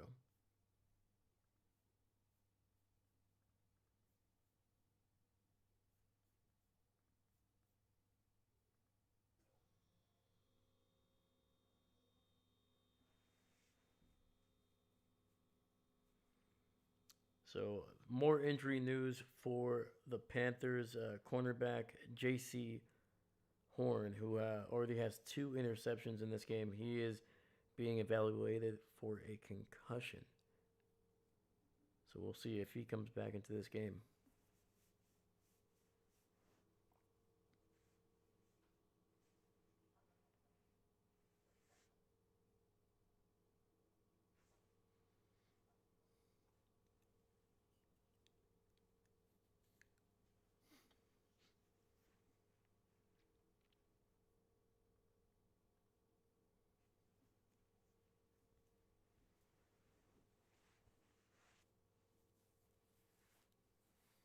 All right, we got Brock under center, ball at the 20, first and 10. Play action, pressure, gets it out to Christian McCaffrey, picks up 5, picks up the first, and gain of 12 after it's all said and done.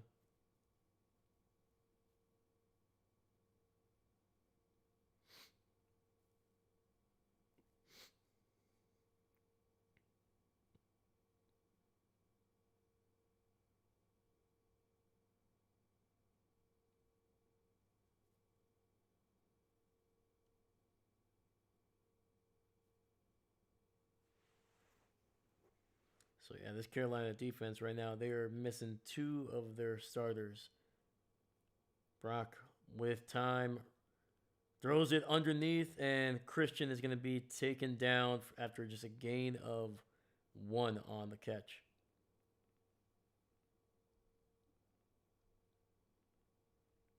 Let's go, man. That's a former Green Bay Packer, man. Chris Barnes out of UCLA, man.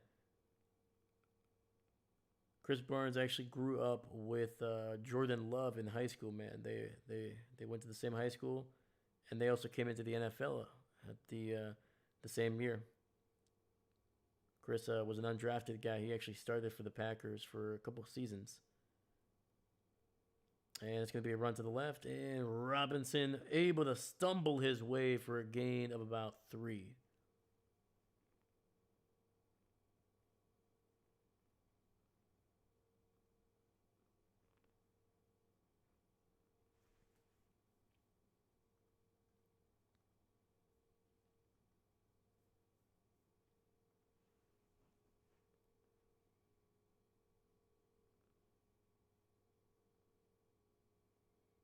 All right, Purdy looking, throws to the left, finds Kittle, and that's a first down. Picks up about 7 yards on 3rd and 5.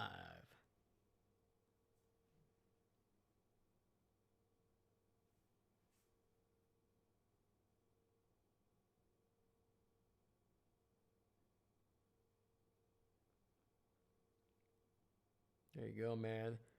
Kittle with a little shake and bake there, picking up a first down. All right, Purdy under center. He's got 2 receivers split out to the right, single back in the backfield, ball at the 44. Fakes the handoff, rolling to his right, finds George Kittle, and he will be taken down at the 50. Nice gain of 6 there on the little bootleg there to the right.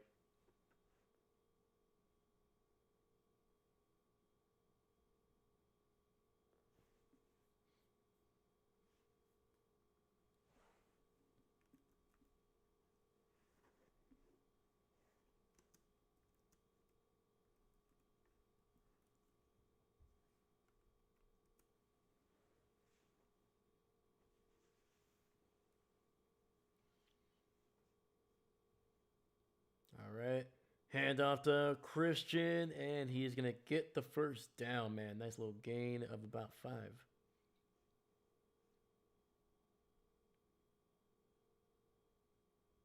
Yeah, the one thing I like about Christian McCaffrey, man, when he gets the ball, he just runs, man. He's very smooth with his cuts, man. Even when he changes directions, it doesn't feel like he's really slowing down much at all. He's just a natural freaking runner, man.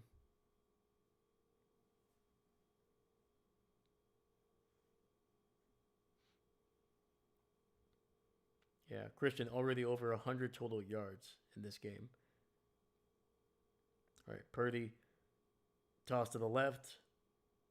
It's got to the 40 and taken down at the 37-yard line as Brian Robinson picks up about 8 yards there on the run. And they are well in field goal range.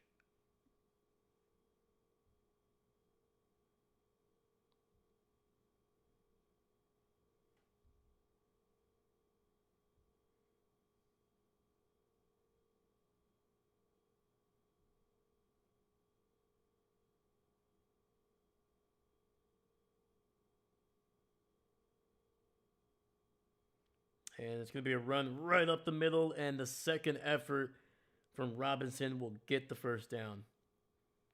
David, yeah, I like CMC. Yeah, man. He's good, man. He is good. I wish I would have drafted him this year, man. I was worried about his injuries because he usually gets hurt. But yeah, dude, I mean, the guy is the best, not only the best running back, but arguably the best player to have in fantasy this year, man. He has just been insane. I think the guy is averaging like basically like 25 points per game, averaging. Another run to the left, and this one picks up about a yard or two.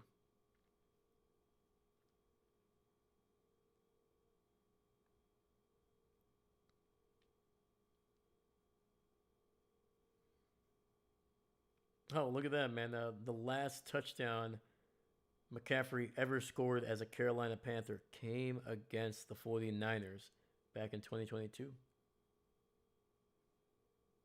As much as the 49ers can get wrecked. CMC and Purdy and even Kittle are cool. Bosa can eat dirt for his Ohio poop uni affiliation. That's funny, man. What? Come on, man. Are you saying if I say OH, you're not going to finish with IO? Let's try it out. OH.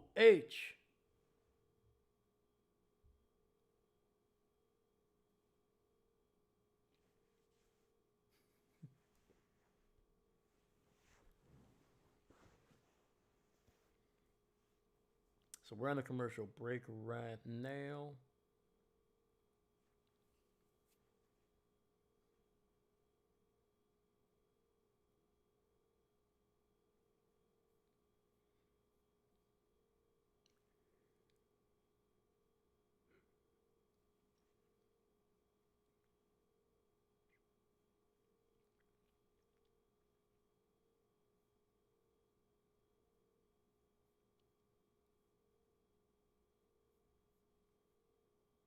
And oh.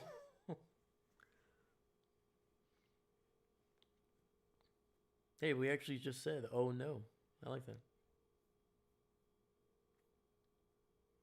That's hilarious, David. I like that. That's a great response, man. If somebody ever says that, like OH and O. Actually, the correct response to that is go blue. Ooh. Michigan Wolverines, man. Yeah, I actually liked growing up. I actually liked the Michigan Wolverines a little bit when because I was a big Charles Woodson fan. Even though Charles actually came from Ohio, he was like Mr. Ohio in high school. Had a bunch of records. Is like considered like one of the biggest legends of, in Ohio football or sports, I should say. But then he betrayed the Buckeyes and went north to Michigan.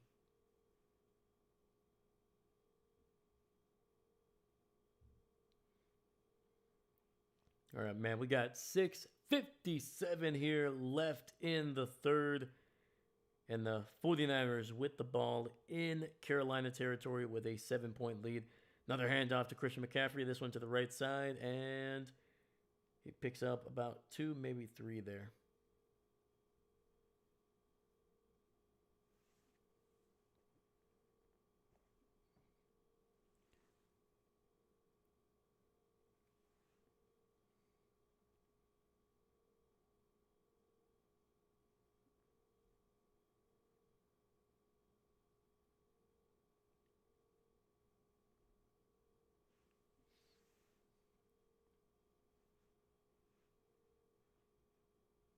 All right. 3rd and 6, ball at the 29. Purdy throws a wide open Jawan Jennings. Breaks a couple tackles, gets it inside the 20 down to the 18. My brother-in-law actually did this cardiac residency at Ohio, but I just, nope, won't do it. I root for his Red Sox and MLB, but refuse to cheer for OSU. That's fair. You know, you're like, I'll give you something, man, but I'm not gonna go with that team. I'm not gonna go with Ohio State. All right. I'll root for another red team. All right, toss to the left. Purdy. Christian McCaffrey gets it inside the 15, down near the 12, and that's a good freaking run of 6 yards. And we got another injured Carolina Panther on this defense. They're already missing one of their top linebackers. They're one of their, if not their best corner in J.C. Horn. And now Thornton is down on the ground here.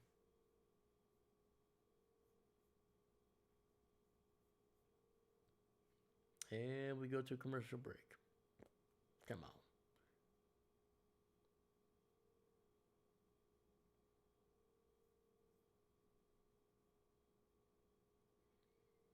And it looks like the official word on JC. He is out for this game with a concussion officially. So unfortunately, he is not going to get a chance to get a third interception. So no hat trick for JC Horn tonight. To be fair, I already hated the Yankees, so Red Sox is a natural friend. That's fair, man. Yeah, I'm a Brewers fan, man. I'm not surprising, man. I was born and raised in Wisconsin. I'm a homer. I understand that most of the championships, most of the money, most of the attention always goes to the coasts. You know, New York, you know, Massachusetts, California teams and stuff like that. But I don't know, man. I believe you gotta have a special. I don't want to say a special, not like in a like a better way. I'm just saying like a special demeanor to be rooting for somebody for a team that's in the Midwest. That's not Chicago. Let me see here. Dave, at the beginning of the season, would you have predicted the Panthers would be a game behind San Francisco for this matchup?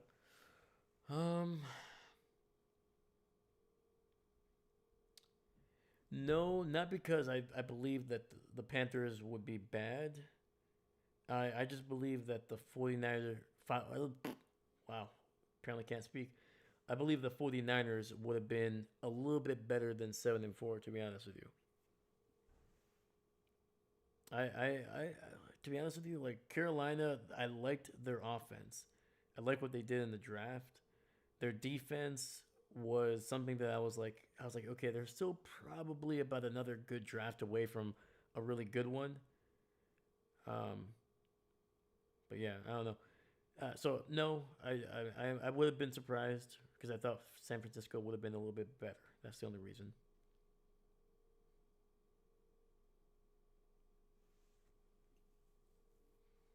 All right, so Thornton was able to walk off the field there, but that's just another player that is not playing right now on this snap for Carolina's defense. So 2nd and 3, toss to the left, and there's a lot of room to the 10, to the 5, and touchdown, Christian McCaffrey. And there it is, man. This is where I think San Francisco is going to begin to just pull away. They finally figured out that they probably shouldn't be throwing the ball.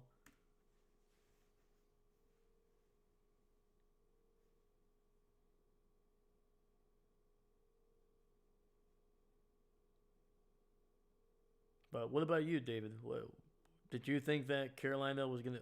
What did you think Carolina was gonna do this year? What did you think the record would have been? And the kick is away, and it's good, man.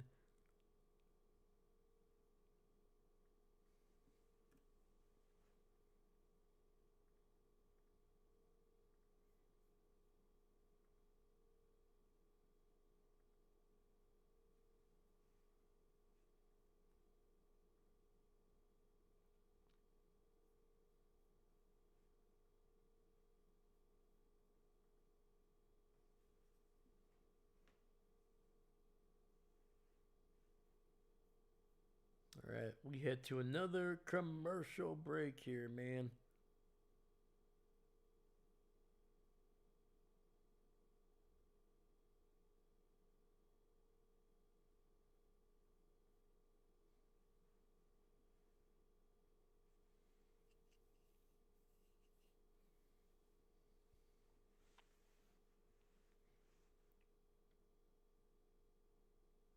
Yeah, and speaking about the Panthers, man, I actually did like their offense. I knew they were lacking depth at the receiver position, but I liked their tight ends, and then the addition to Rico Dowdle because Chuba Hubbard played pretty well last year, and that's a big reason why they gave him that contract.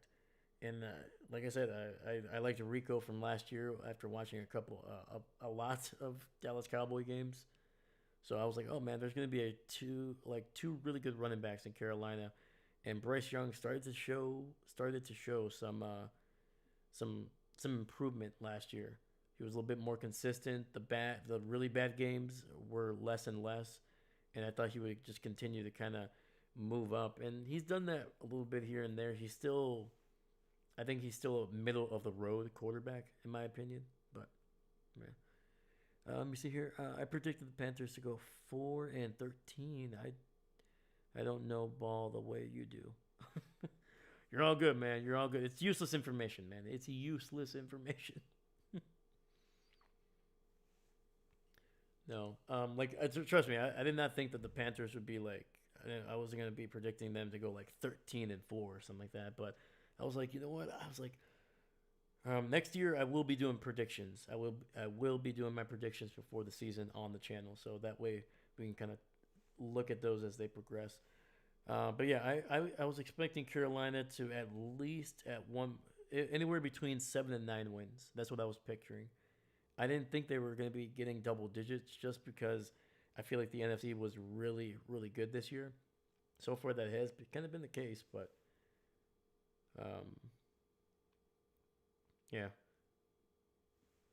I'm surprised that if they would have won tonight, or if they can still get a win, they would be leading the NFC South in what, late November. I would not have predicted that for sure. All right. Oh, Captain. Panthers suck in their defense. Sorry, Dave, but yeah, they were trash when they played the Bills. Yeah, they did not play well against the Bills. I'll give you that much. That's 100% correct, my man. Um, I don't know. I like what they're kind of doing a little bit. They're building a team. I think it's going to be another year or two before they become serious playoff contenders. But they have the tools. But I do believe that they're only going to be able to go as far as Bryce Young is willing to take them, or going to be able to take them. Bryce rolling to his left, and it's going to be incomplete. Trying to find McMillan again. And like you see, when Bryce Young is playing well, the whole team seems to play well.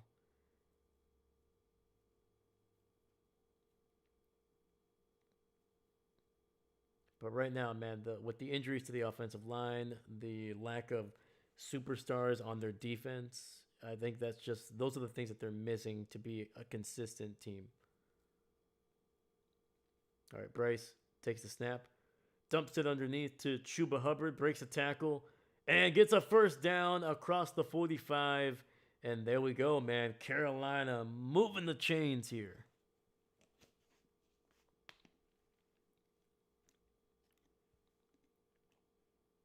We got 4:10 left in the third quarter. Yeah, Bill smoked them 40-9. Oh yeah, man.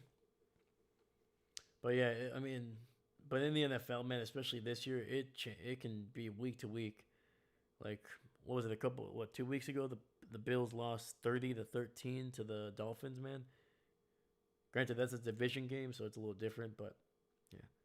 Run to the left, and Chuba able to get it down to the 50, so pick up about 4 or 5.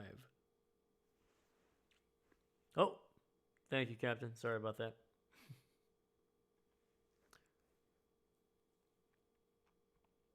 Let me see here. Seastrom, if Carolina gets even close to 500, that's better than I thought for this year. It shows progress, which is what you want, especially. Yep, 100%. Yeah, they just need to add a few more weapons to the offense, and I think that if they can find one or two really really good defensive players, especially in the front seven, they'll be able to get something going. And it's going to be a throw to Chuba Hubbard, and another first down picked up. by the former #1 running back here in Carolina. So from the looks of it, either Rico is being benched or they're just rotating him here.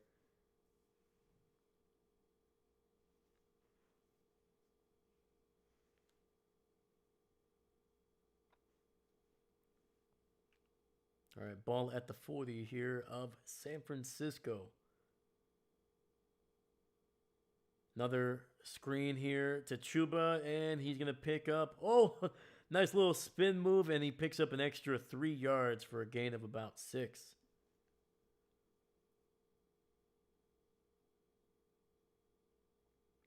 Dude, it looked like he was going to be wrapped up, but able to get a little space from the big guy. Picked up a couple yards. Yo, I have no ill will towards Bryce Young. Best part, his cadence isn't, yeah, here we go. I think Dak has changed that, right? I don't know. I haven't I don't have the sound for any of these games the last couple of years, so it's been a while. It's been a while. And it's gonna be a quick throw, and it's a first down catch there for Leggett. Nice little out route there on the left side.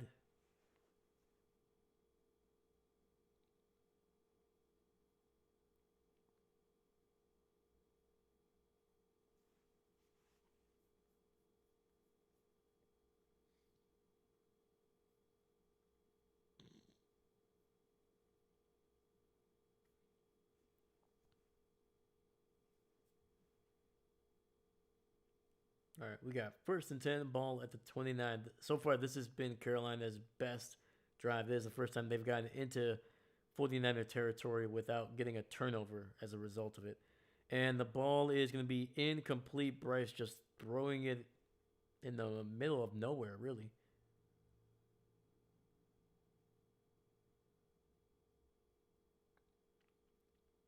And we got 55 seconds left.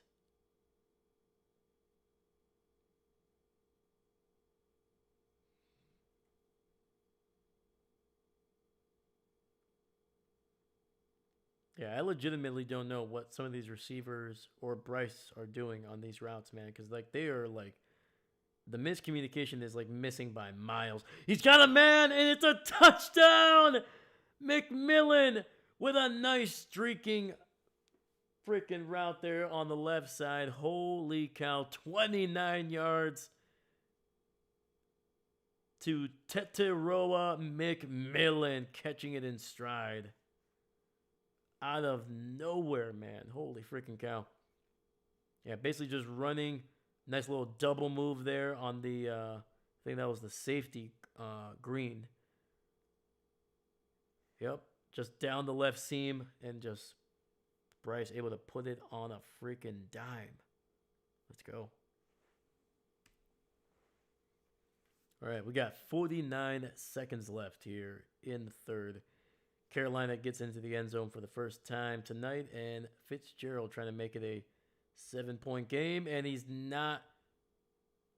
Oh, okay, yes, he did. For a second there, I thought he missed. Oh, we do have a flag. Oh, my goodness, man. There's a lot going on right now. Let me see here. Seastrom, especially because I don't see the division exploding in difficulty next year the same way the NFC North did last year. Yep. The NFC West has been this year. That is, it might be open to take next year. I think you're right, man. Who knows what the Buccaneers will look like in next year. Whoa. And then for the Saints, I feel like the Saints are going to be bad for a while.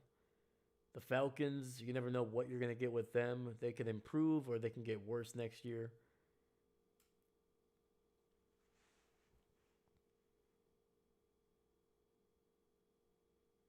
So J.J. Jensen, man, entering his 18th season as a long snapper.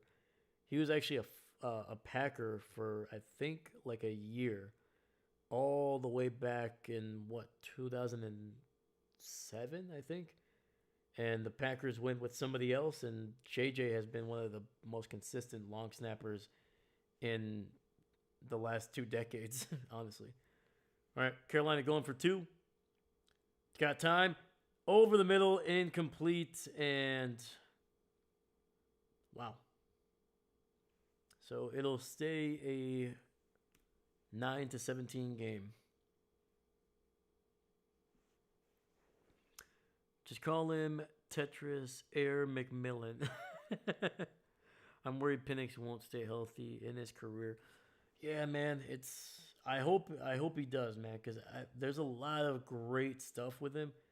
Oh, Bryce just missed Coker there.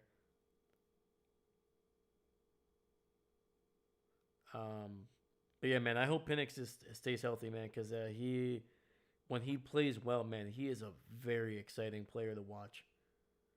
Like he's got a good arm. His accuracy at times can be really good. It kind of wavers, unfortunately. And the guy is athletic enough to be able to move out of the pocket and create yardage himself. Like if you look at that Tampa Bay game, and I think it was week 1 of this year, look at the highlights of Michael Penix, man. The guy he's good. But unfortunately, there's just no consistency with him yet. Surprised they went for 2 attempts here. I guess they wanted 2 field goals to be an option instead of just yeah. Yep. I guess in this game, when you haven't been able to really move the ball, you're like, hey, if we can get into field goal range, that at least it cuts it down for sure. Return to the 20, 25, breaks a couple tackles, stays on his feet to the 31, it might be, for the 49ers. And then David should have taken the 1 point. Come on, man. Come on, man. Seastrom, or they just don't like their kicker. Yeah, man, Fitzgerald, what was he, write books? F. Scott Fitzgerald.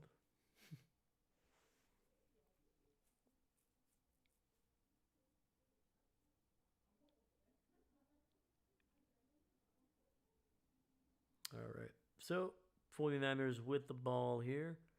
Throw over the middle, and it's going to be caught for a gain of 8. That is Jawan. No, that's not Jawan, is it?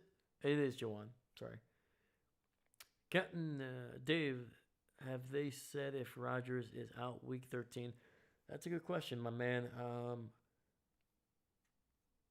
I would be surprised if they would have, they typically don't say anything this early in the week. They usually don't say anything until about maybe Friday or Saturday. But I can check on that in just a little bit for you. All right. Purdy in the shotgun. And, okay, that's going to be the end of the third. We head to the fourth.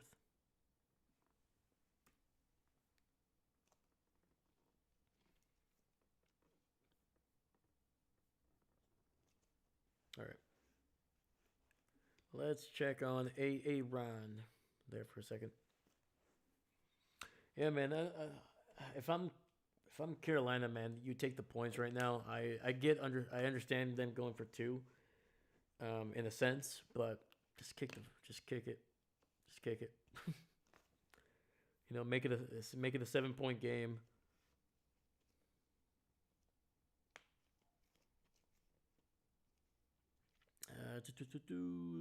Seastrom, all right. We play the Chiefs this week. Oh boy.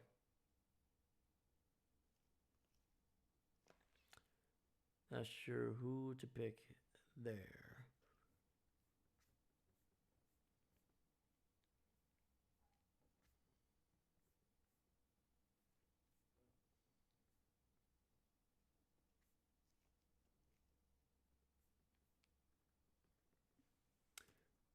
Yeah, who do the Chiefs play? They play the Cowboys, man. Oh, that is that's a tough one, man. Because the Chiefs are not a team, at least right now. They don't seem like a team that's built to score 30 plus points. The Cowboys could score 30 points, but will they? That's the thing. They've been kind of getting in their own way the last couple weeks.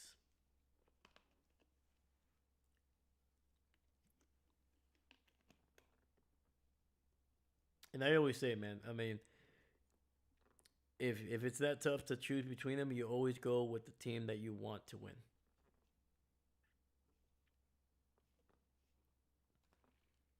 All right. Captain, if the Panthers lose this week, they won't be able to play against Stafford. What?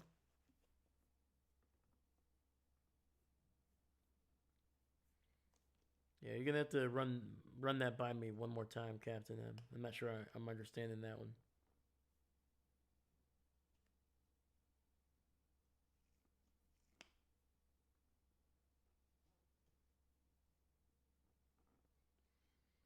All right, looks like we're back here. Purdy under center. Hands it off to Christian McCaffrey. Gets the first down. Breaks it loose. He's to the 50, to the 45. It's a fumble. Let's see what it's called. Let's see what the call is on the field.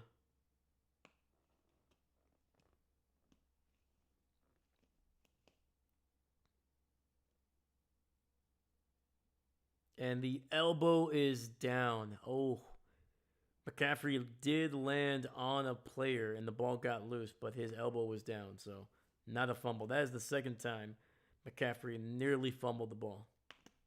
Holy cow. Stafford shutting them down next week.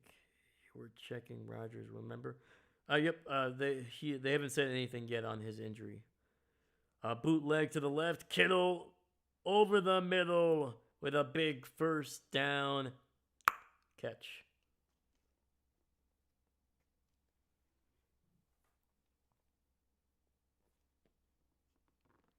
Yeah, there's no word on Rodgers quite yet.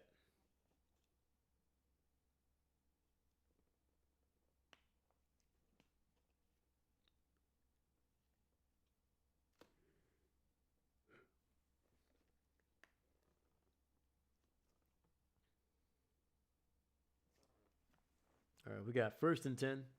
Ball at the 26. Purdy with a handoff. Christian McCaffrey picks up a yard on the play.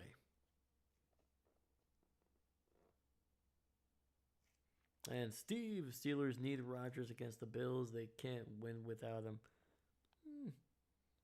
They could.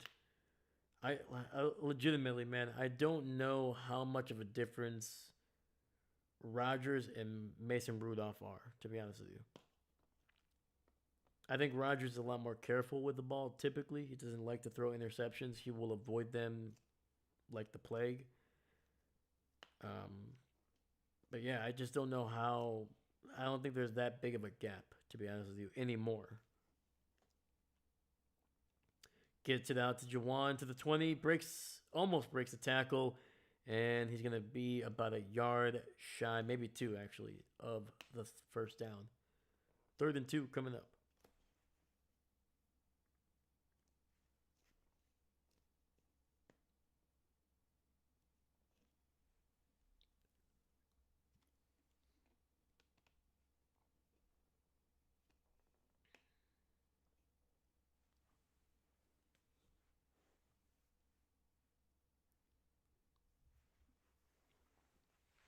And it's a QB sneak, and holy cow, man, they just barreled through that Carolina defense. That's a first down.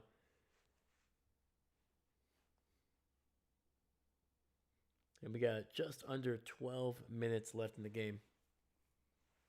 Yeah, the 49ers, man, they are just imposing their will on the last couple drives here.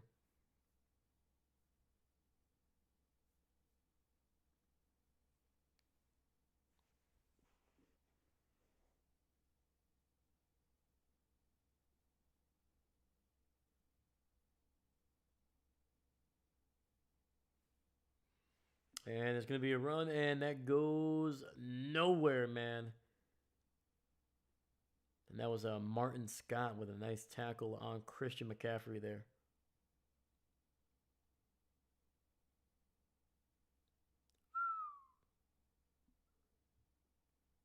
Good wrap up, man.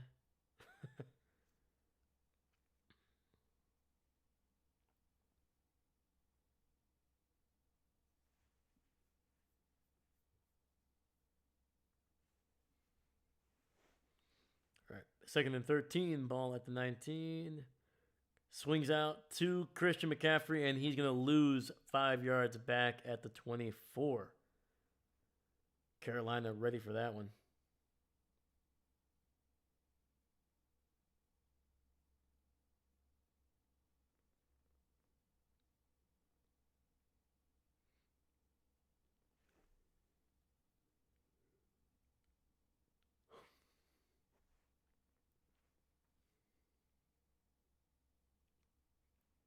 Captain, I'm going to sleep after this game. Heck yeah, man.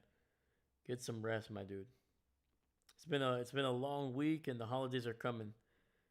It's gonna be a handoff up the middle. Oh my god, is he gonna get a first down? Nope. Gets it down to the 11. Fourth down coming up. Brian Robinson picking up about 13 yards on the scamper up the middle.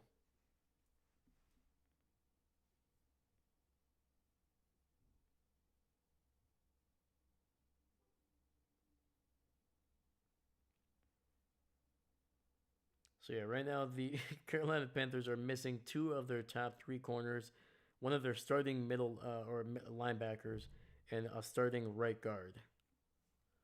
All right, Matt Gay in to make this an 11-point lead, and the kick is right down the middle.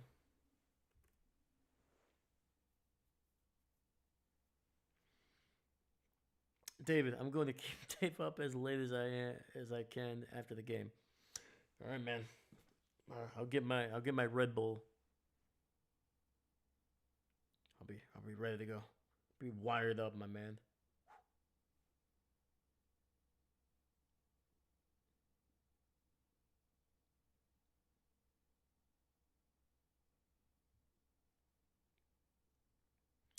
Do you see Nick Bosa on the sideline, Dave? I don't think I didn't see him on the sidelines. I saw him in the press box, or not the press box, the in one of the suites up in the stands. He was wearing like a jacket. He was all decked out. I think he was hanging out with Fred Warner up there.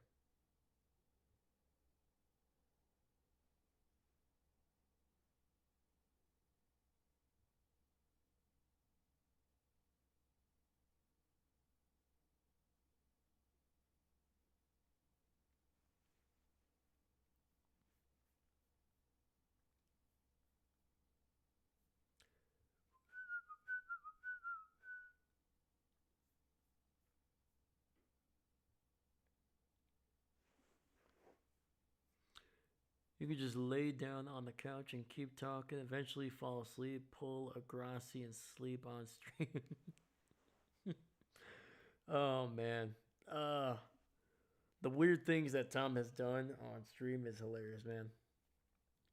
One of these days, man. One of these days. The the one thing I do want to do as well is do some charity work on the channel, man. But I don't know how effective that would be right now with the channel being as small as it is. But eventually we'll get there, man. Because at the end of the day, it's like this is always great. But if you I want to be able to give back to people as well.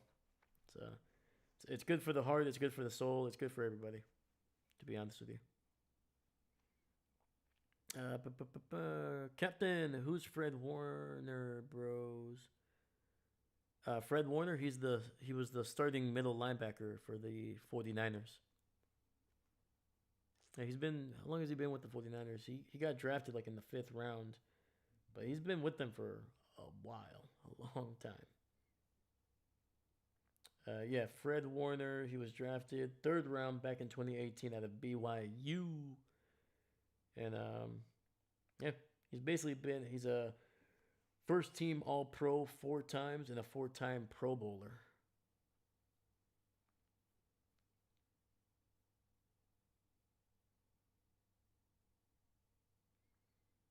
All right, and it's going to be a touchback for the Panthers. Steve, NFC North and West are on fire. I don't know who will win both divisions. Yeah, man, it's going to be interesting because right now the Detroit Lions are not even in the playoff picture, or not in the playoffs. They're just on the outskirts. So if the playoffs started after tonight, the the Lions would not be in the playoffs, man. The Packers, I think they're the seventh or sixth seed right now. So yeah, it's gonna be tough, man. And that NFC West, it's gonna be wild, especially with the 49ers winning, the Seahawks won, the Rams won. Those teams at the top just keep winning. And it's nearly picked off by Stout. Incomplete pass. Bryce Young trying to float one there to the left. That thing just hung up there forever, man. To me, Bryce was late on that throw.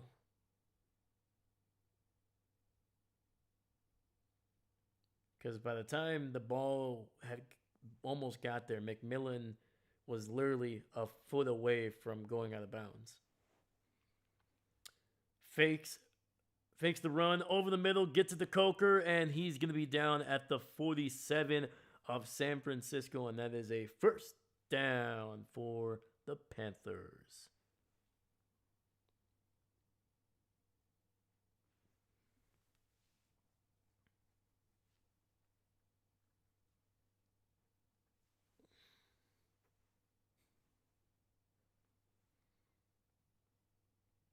All right. So we got Bryce in the shotgun. Rico in motion to the left.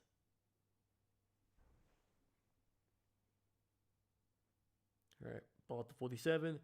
Quick throw. And nearly dropped it. Able to hang on to it, but only picks up about 3 yards on that one. So 2nd and 7 coming up from the 45. Captain Bryce Young was out when they played Panthers. Oh, when the Bills played the Panthers. Yeah, because who's the backup over there? Andy Dalton still? Yeah, there you go. Yeah, that was a rough game for Andy Dalton, man. The Red Rifle did not have a good game. Throws to the left, gets it out to Coker again, and another first down catch.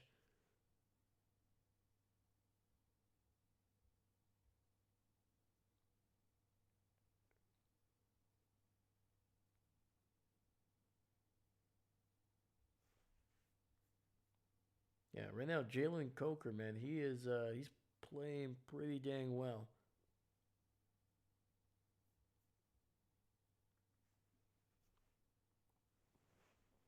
First and 10, ball at the 40-yard line. 3 receivers to the right, single receiver to the left, running back to his left. Oh, avoids a sack. He's going to take off and run, and he picks up about a yard or 2.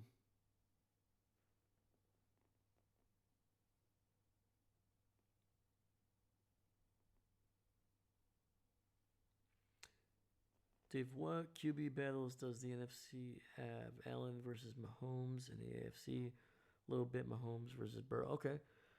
Yeah, trying to think here.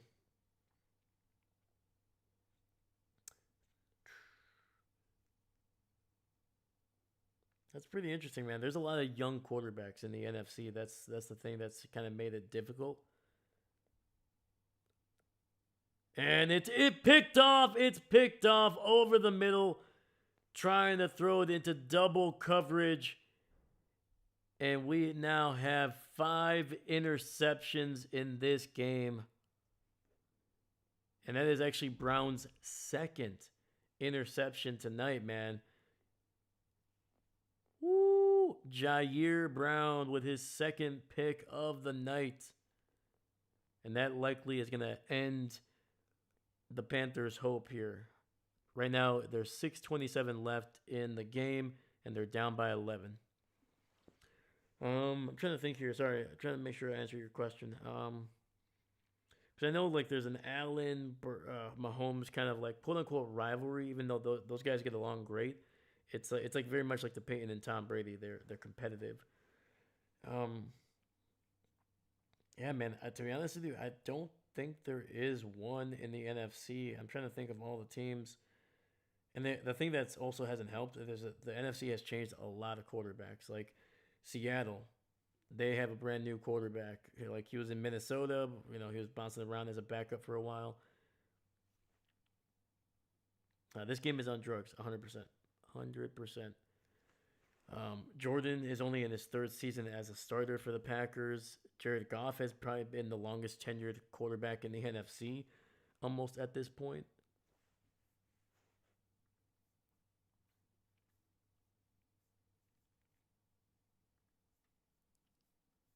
Yeah, I'm trying to look. I'm like, Jalen Hurts, maybe with Dak Prescott.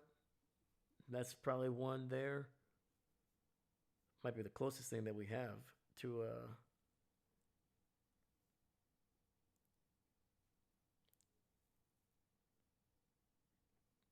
Baker and Stafford. That might be one there, but I don't know. They haven't really played a whole lot, and it seems like Stafford is usually winning those anyway. Yeah, to be honest with you, man, the I don't think there's one that's like that in the AFC. Because like the Commanders, Jaden Daniels only in his second year. He's been hurt for most of his second year. Jackson Dart, rookie. Caleb Williams, second year quarterback. JJ McCarthy, second year quarterback who has only played in like 7 games in his career. Michael Penix, second year quarterback. Saints. I think they have a fan playing starting quarterback for them this year. I think I'm going to get a call from the Saints in a couple of weeks to be their starting quarterback. I probably won't accept it. I don't think the money's worth it. Bryce Young is what in his third season now. Seahawks, once again, new quarterback for them at least, so no rivalry really. Brock Purdy, he's been around for a while, but the NFC West has been so inconsistent. Kyler Murray has barely played in the NFL the last 3 seasons.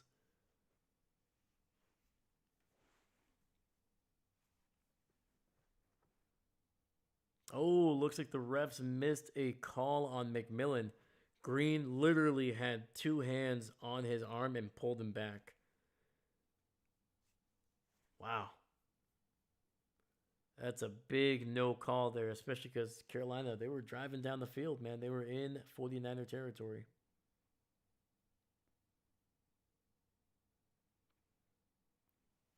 All right, so we got 2nd and 7 here, and I think the 49ers are going to get a penalty here for a false, not a false start, delay of game. David, oh yeah, Hurts versus Prescott. That's about it. So I wasn't crazy feeling like I couldn't think of. Yeah, you're not wrong, my man. You are not wrong. Yeah, that's a terrible no call there by on the Panthers, man. Like it's clear as day, man. McMillan had his arm fully extended, and the and Green literally grabs it with both hands and just tugs.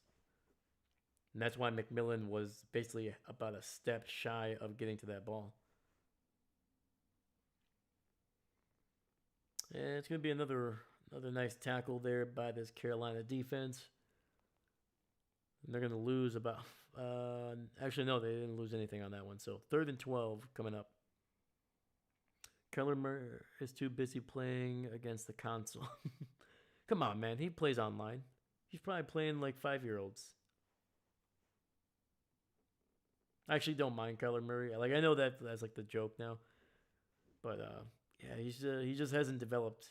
Unfortunately, man, he's his development has definitely stalled out, and if anything, it might have regressed a little bit because there was a time, man, where he was looking like a legit franchise quarterback. And I don't know if it's the scheme. I don't know if it's motivation. I don't know if it's once again, injuries have taken a big part of why he hasn't been on the field consistently. So I don't know, man.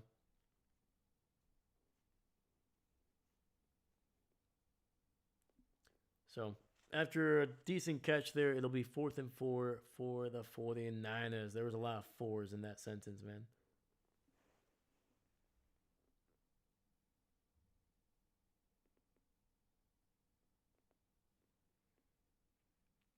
And imagine Purdy knocks them to 6-6. Kyler Murray hasn't done enough to give me a reason to dislike him. Yeah, I agree.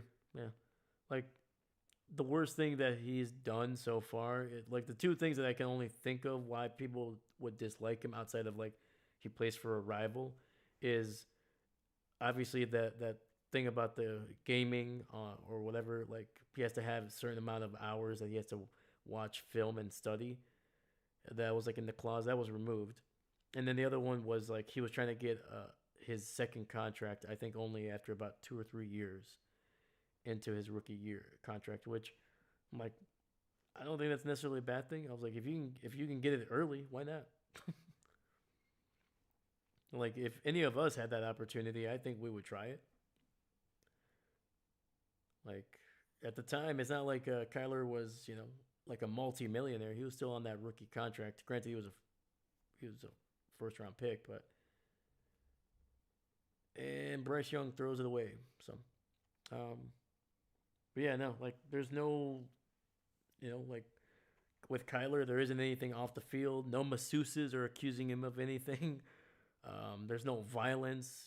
Like the dude just seems like a regular football player for the most part. Yeah, I think he gets a lot of crap. I think, but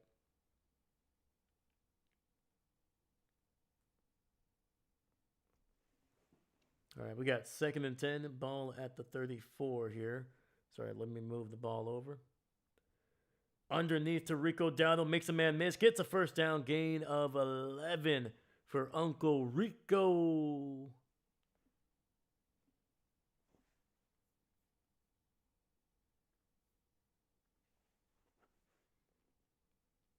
All right, 1st and 10, ball at the 45. Two receivers to the left, Bryce in the shotgun, running back to his right. 49ers send pressure, gets it out quickly, and that is going to be a nice catch there by Leggett. Picks up about 14 before going out of bounds. See, Strump Panthers putting a drive together. Heck yeah, man. Two good throws, two big first downs, and they are in San Francisco territory here. Ball at the 41, man. If they can score, right now it's only 4:08 on the clock, and the clock is stopped. So if they can score here, I would say in the next minute and a half, they have a good chance. Bryce avoids a sack, rolling to his left, delivers a throw, and it's caught down to the 26. And once again, Leggett has had a pretty good second half, man. He's been one of the more reliable targets, but we do have a flag. Might be a hold.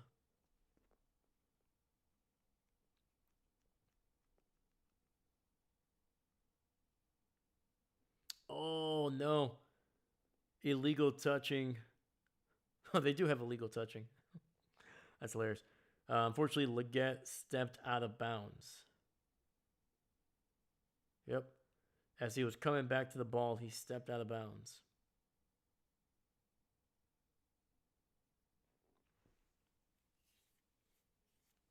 That's unfortunate. 2nd and 10 coming up here. Oh, wow. He got it. He got that first down. Oh, flag. Never mind. Yep. Illegal touch. Kyler Murray has a hard game next week in Tampa Bay. Kyler Murray's he's not the starting quarterback. It's Jacoby Brissett. Pressure, and down goes Bryce Young back at the 50 now.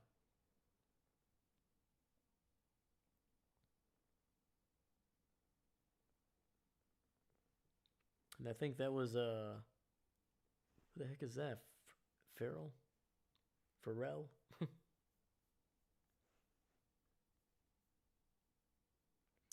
That is Cleveland Farrell, the former Raider, man.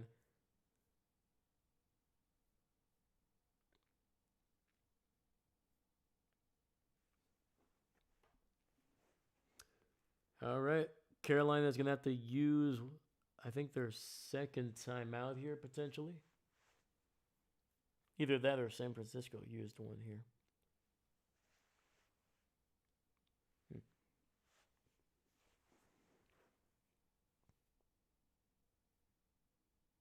Seastrom, no good blocking there by number 7. No, that left side has been a little iffy throughout the game. And I think that might be the first sack of the night, to be honest with you.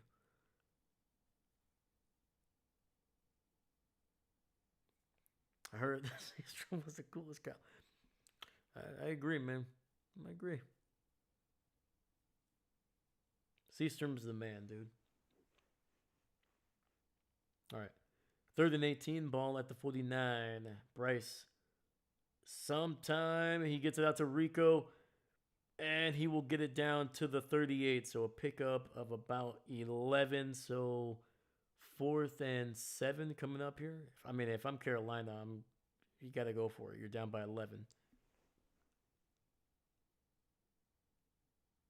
Are they seriously going to punt? You're down by 2 possessions. Oh, okay. They're going for a kick. Gotcha. Okay. I was confused there for a second. This is a 57-yarder. And nope, not even close, man. That was a rough kick there.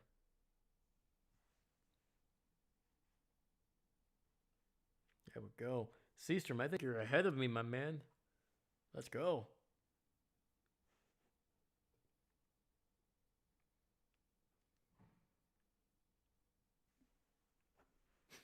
I'll take it. Yeah, unfortunately, that was wide, right, and it was short too. It landed right at the in the end zone, so it was wide right and about 7 or 8 yards short.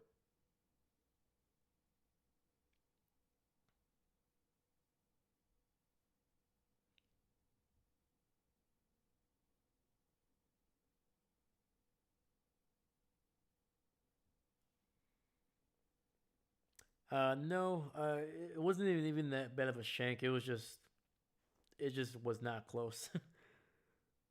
Yeah, like a shank is like almost going like towards the sideline. This one stayed fairly straight, but it probably missed.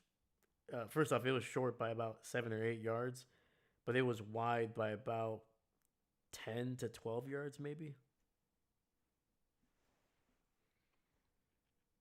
Still a tough kick by any measure. Oh yeah, for sure. 57 yards is no joke.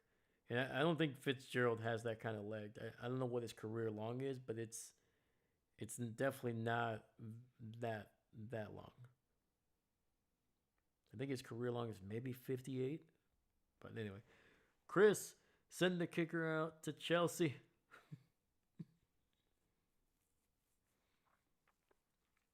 Heck yeah, man.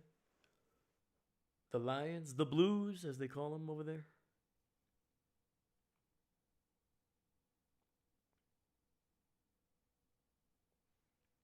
David, that had Buffalo wide right all over it, and then some. Yeah, I think if Buffalo would have missed that wide in the Super Bowl, may have not been remembered. They've been like, you know what, we don't talk about it. Toss to the left, and that's going to pick up another 2 or 3 yards. So third down coming up for San Francisco.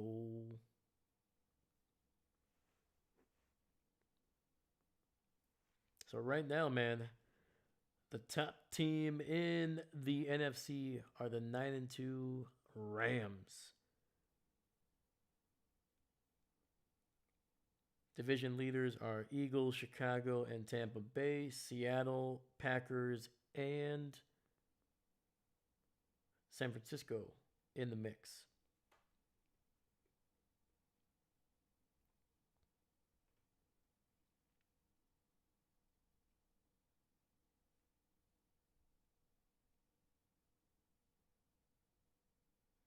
And Seastrom, I missed one here. He's no Brandon Aubrey, that's for sure. And did you get a Brandon Aubrey T-shirt, my man? Did you order it or no? We got 3rd and 3, end around to the right side. Ricky Pearsall getting a touch, and he will come up about half a yard shy. If I'm Ricky, I'd be like, come on, man, give me the first down. I'm like half a yard shy. I got shot, man. Come on.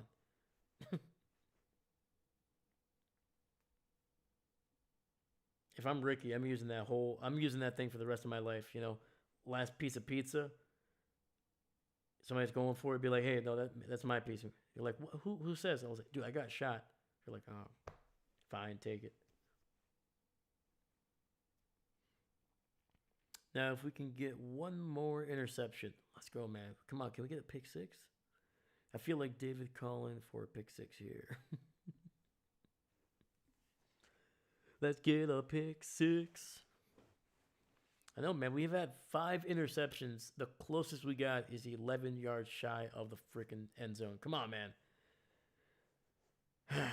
I mean, technically, we got one, what, yesterday, right?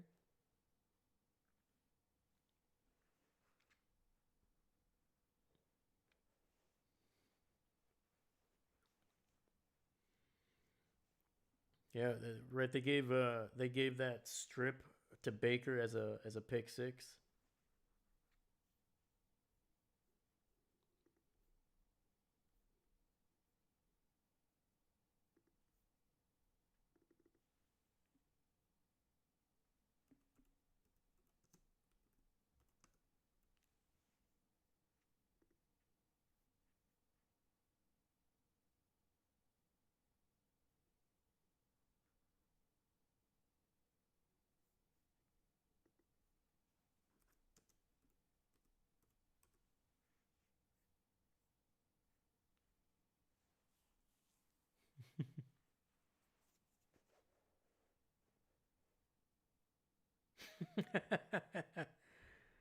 There you go.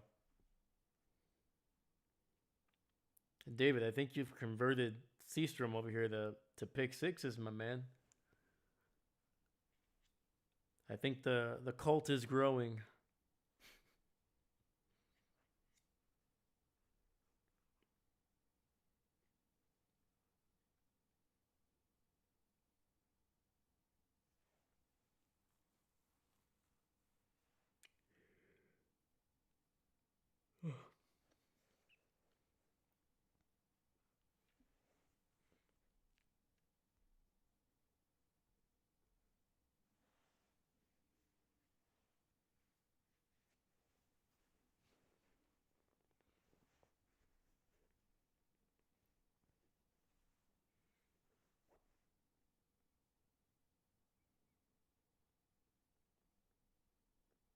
All right, so it is going to be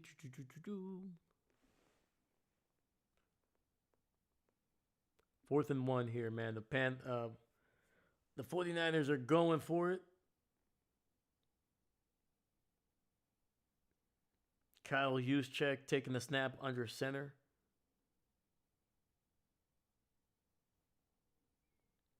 And they're not going to snap the ball. Okay. I mean, that would have snapped it.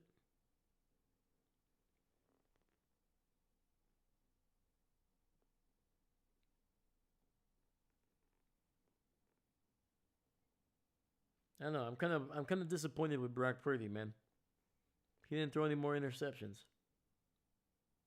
I feel like he baited us in the second half. I thought this was going to be like a historical game, and then, come on.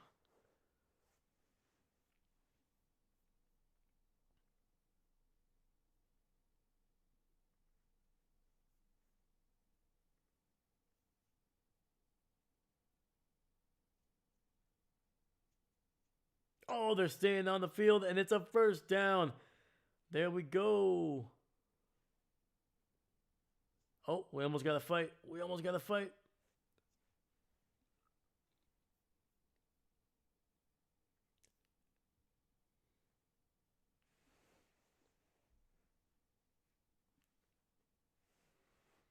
So that's gonna be it, man. We're under 2 minutes. Carolina could use their final. Actually, no, they've been using their timeouts. Actually, I completely missed that part. My bad.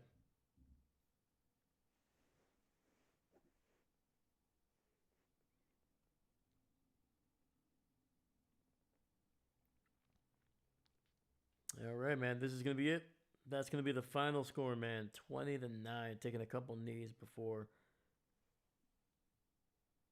The clock is now gonna be at 60 seconds, and it's running. It's second down. And from the looks of it, they're going to take one more kneel down, and this is going to be it.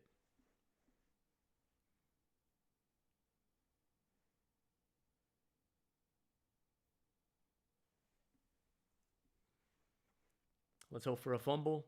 Come on. Come on. Ah. He took a knee. It's over.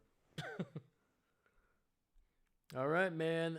The San Francisco 49ers continue to win. They are right behind the top seeded LA Rams in the division. So San Francisco is going to improve to 8-4. And for the Carolina Panthers, they had an opportunity to take the lead in the division to be the number one team in the NFC South. And unfortunately, could not get it done here tonight. And they will drop to 6-6 on the year.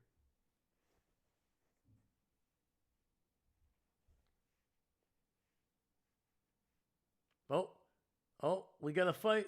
We got to fight. Oh, whoa, we got a 49er that's Jawan Jennings is losing his mind.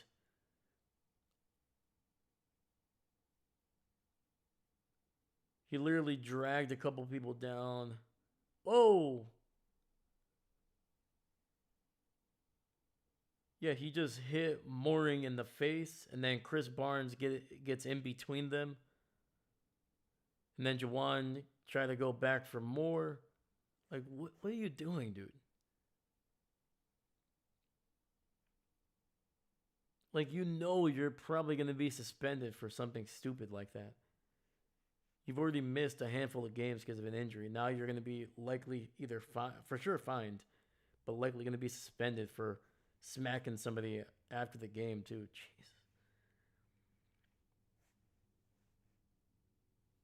Yeah, no, and it wasn't even a fight. I thought it was more because I saw a bunch of guys like holding on to somebody else, but it was just Jawan Jennings being an idiot. Like, I get it. Don't get me wrong. I know Mooring probably was talking trash. Maybe, I don't know. Like, unless I see like a hit, unless there's like a the Zapruder film in that shows that Mooring punched him first, like during the game. But even then, like, it's just like, who? Like, first off, man, the game is over. Just move on. You got the win. Why you're gonna do something stupid where you're gonna get fined, lose plenty of money, and then potentially get suspended on top of that? Like, think about it, man. Come on. I don't know. They broke it up pretty quickly, so luckily Chris Barnes, a former Green Bay Packer, got in there and said, no, we're not doing this.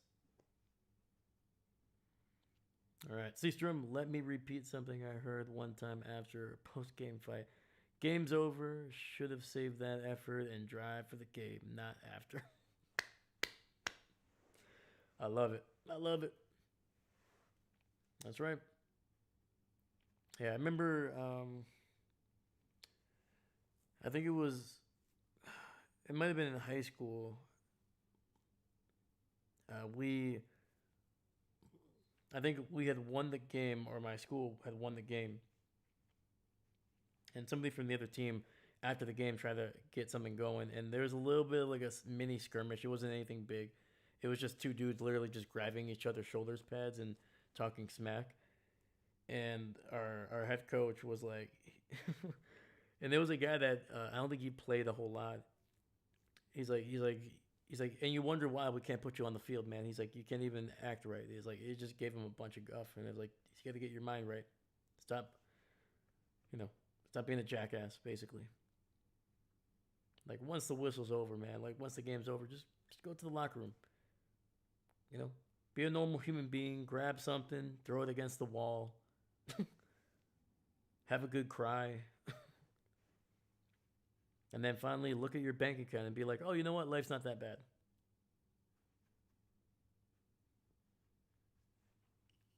All right, man. Seastrom, 8-4, giving me BAS flashbacks. BAS. Got an Aubrey jersey for $40 off. Let's go, man. Let's freaking go.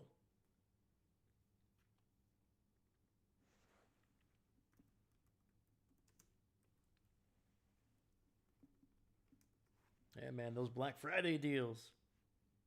Oh, yeah, almost all jerseys are like just under $100.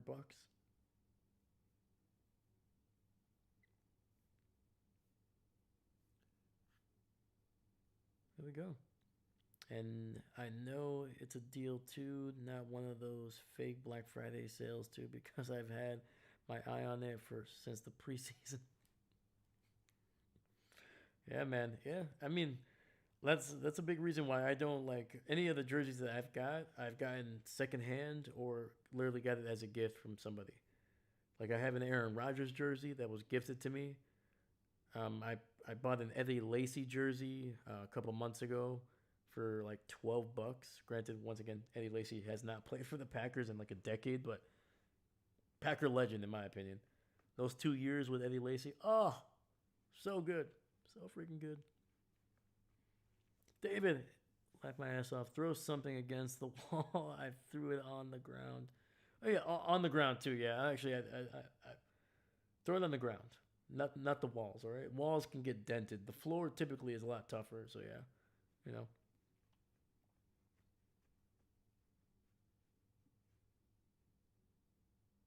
Yeah, if you can't control your emotions even after the game, it's like, dog, like, relax. You're fine.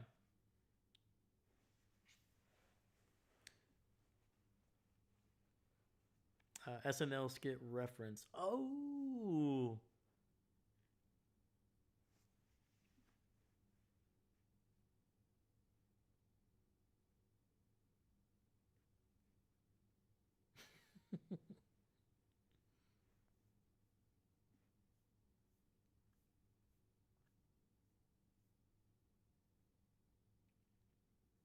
yeah. I'm trying to see here.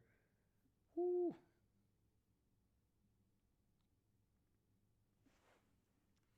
All right, so a Micah Parsons jersey is still like $100. It's like 97.49. What's a Daniel Whalen? What's a Daniel Whalen jersey cost right now? Daniel Whalen, the punter for the still $100. You guys are insane. He's a punter. He's a great punter, but still a punter. That to me, I'm sorry, man. If you're a kicker and a punter, your jersey should never be more than like $60, and they should be going on sale for like 35. Sorry. Unless your name is Adam Vinatieri, your jersey should not be costing the same as Micah Parsons or Jordan Love or Pat Mahomes.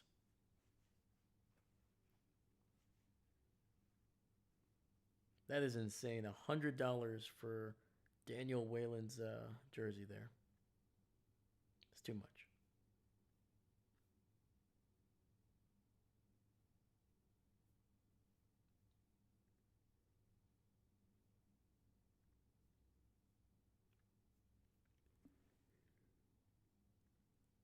Ugh.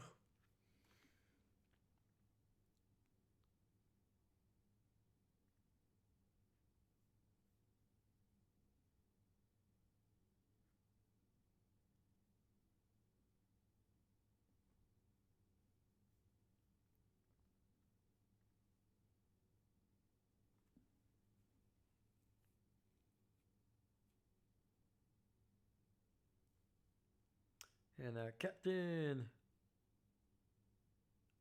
I see you.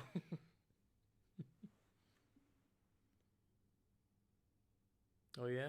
What am I doing? Oh, there's a camera. Never mind. That joke doesn't make sense when there's a camera in front of you. Never mind. All right, Seastrom, I'm heading out. Seastrom, thank you, my man. Good luck to the Aggies next week, and I will hopefully catch you guys for either Thanksgiving, Black Friday, something like that. But regardless, man, have a great week, man. Hopefully your Thanksgiving is amazing. Great food, great people. I hope you guys have a good time, man. Travel safe and good luck, my man.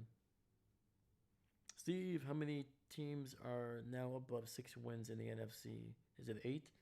It is. Let's check it out. We got 4, 5, 6, 7. 7 teams that are above 6 wins. There's 2 other teams with 6 wins. But yeah, 7 that have 7 or more.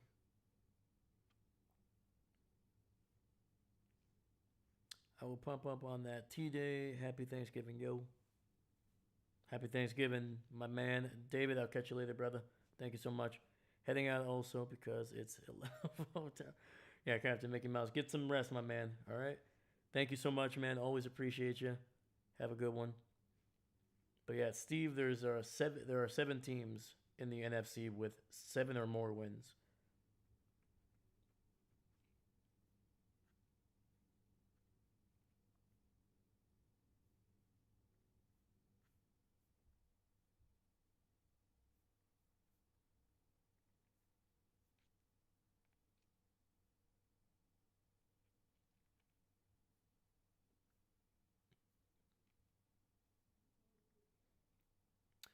Are the 49ers not taking a bye yet?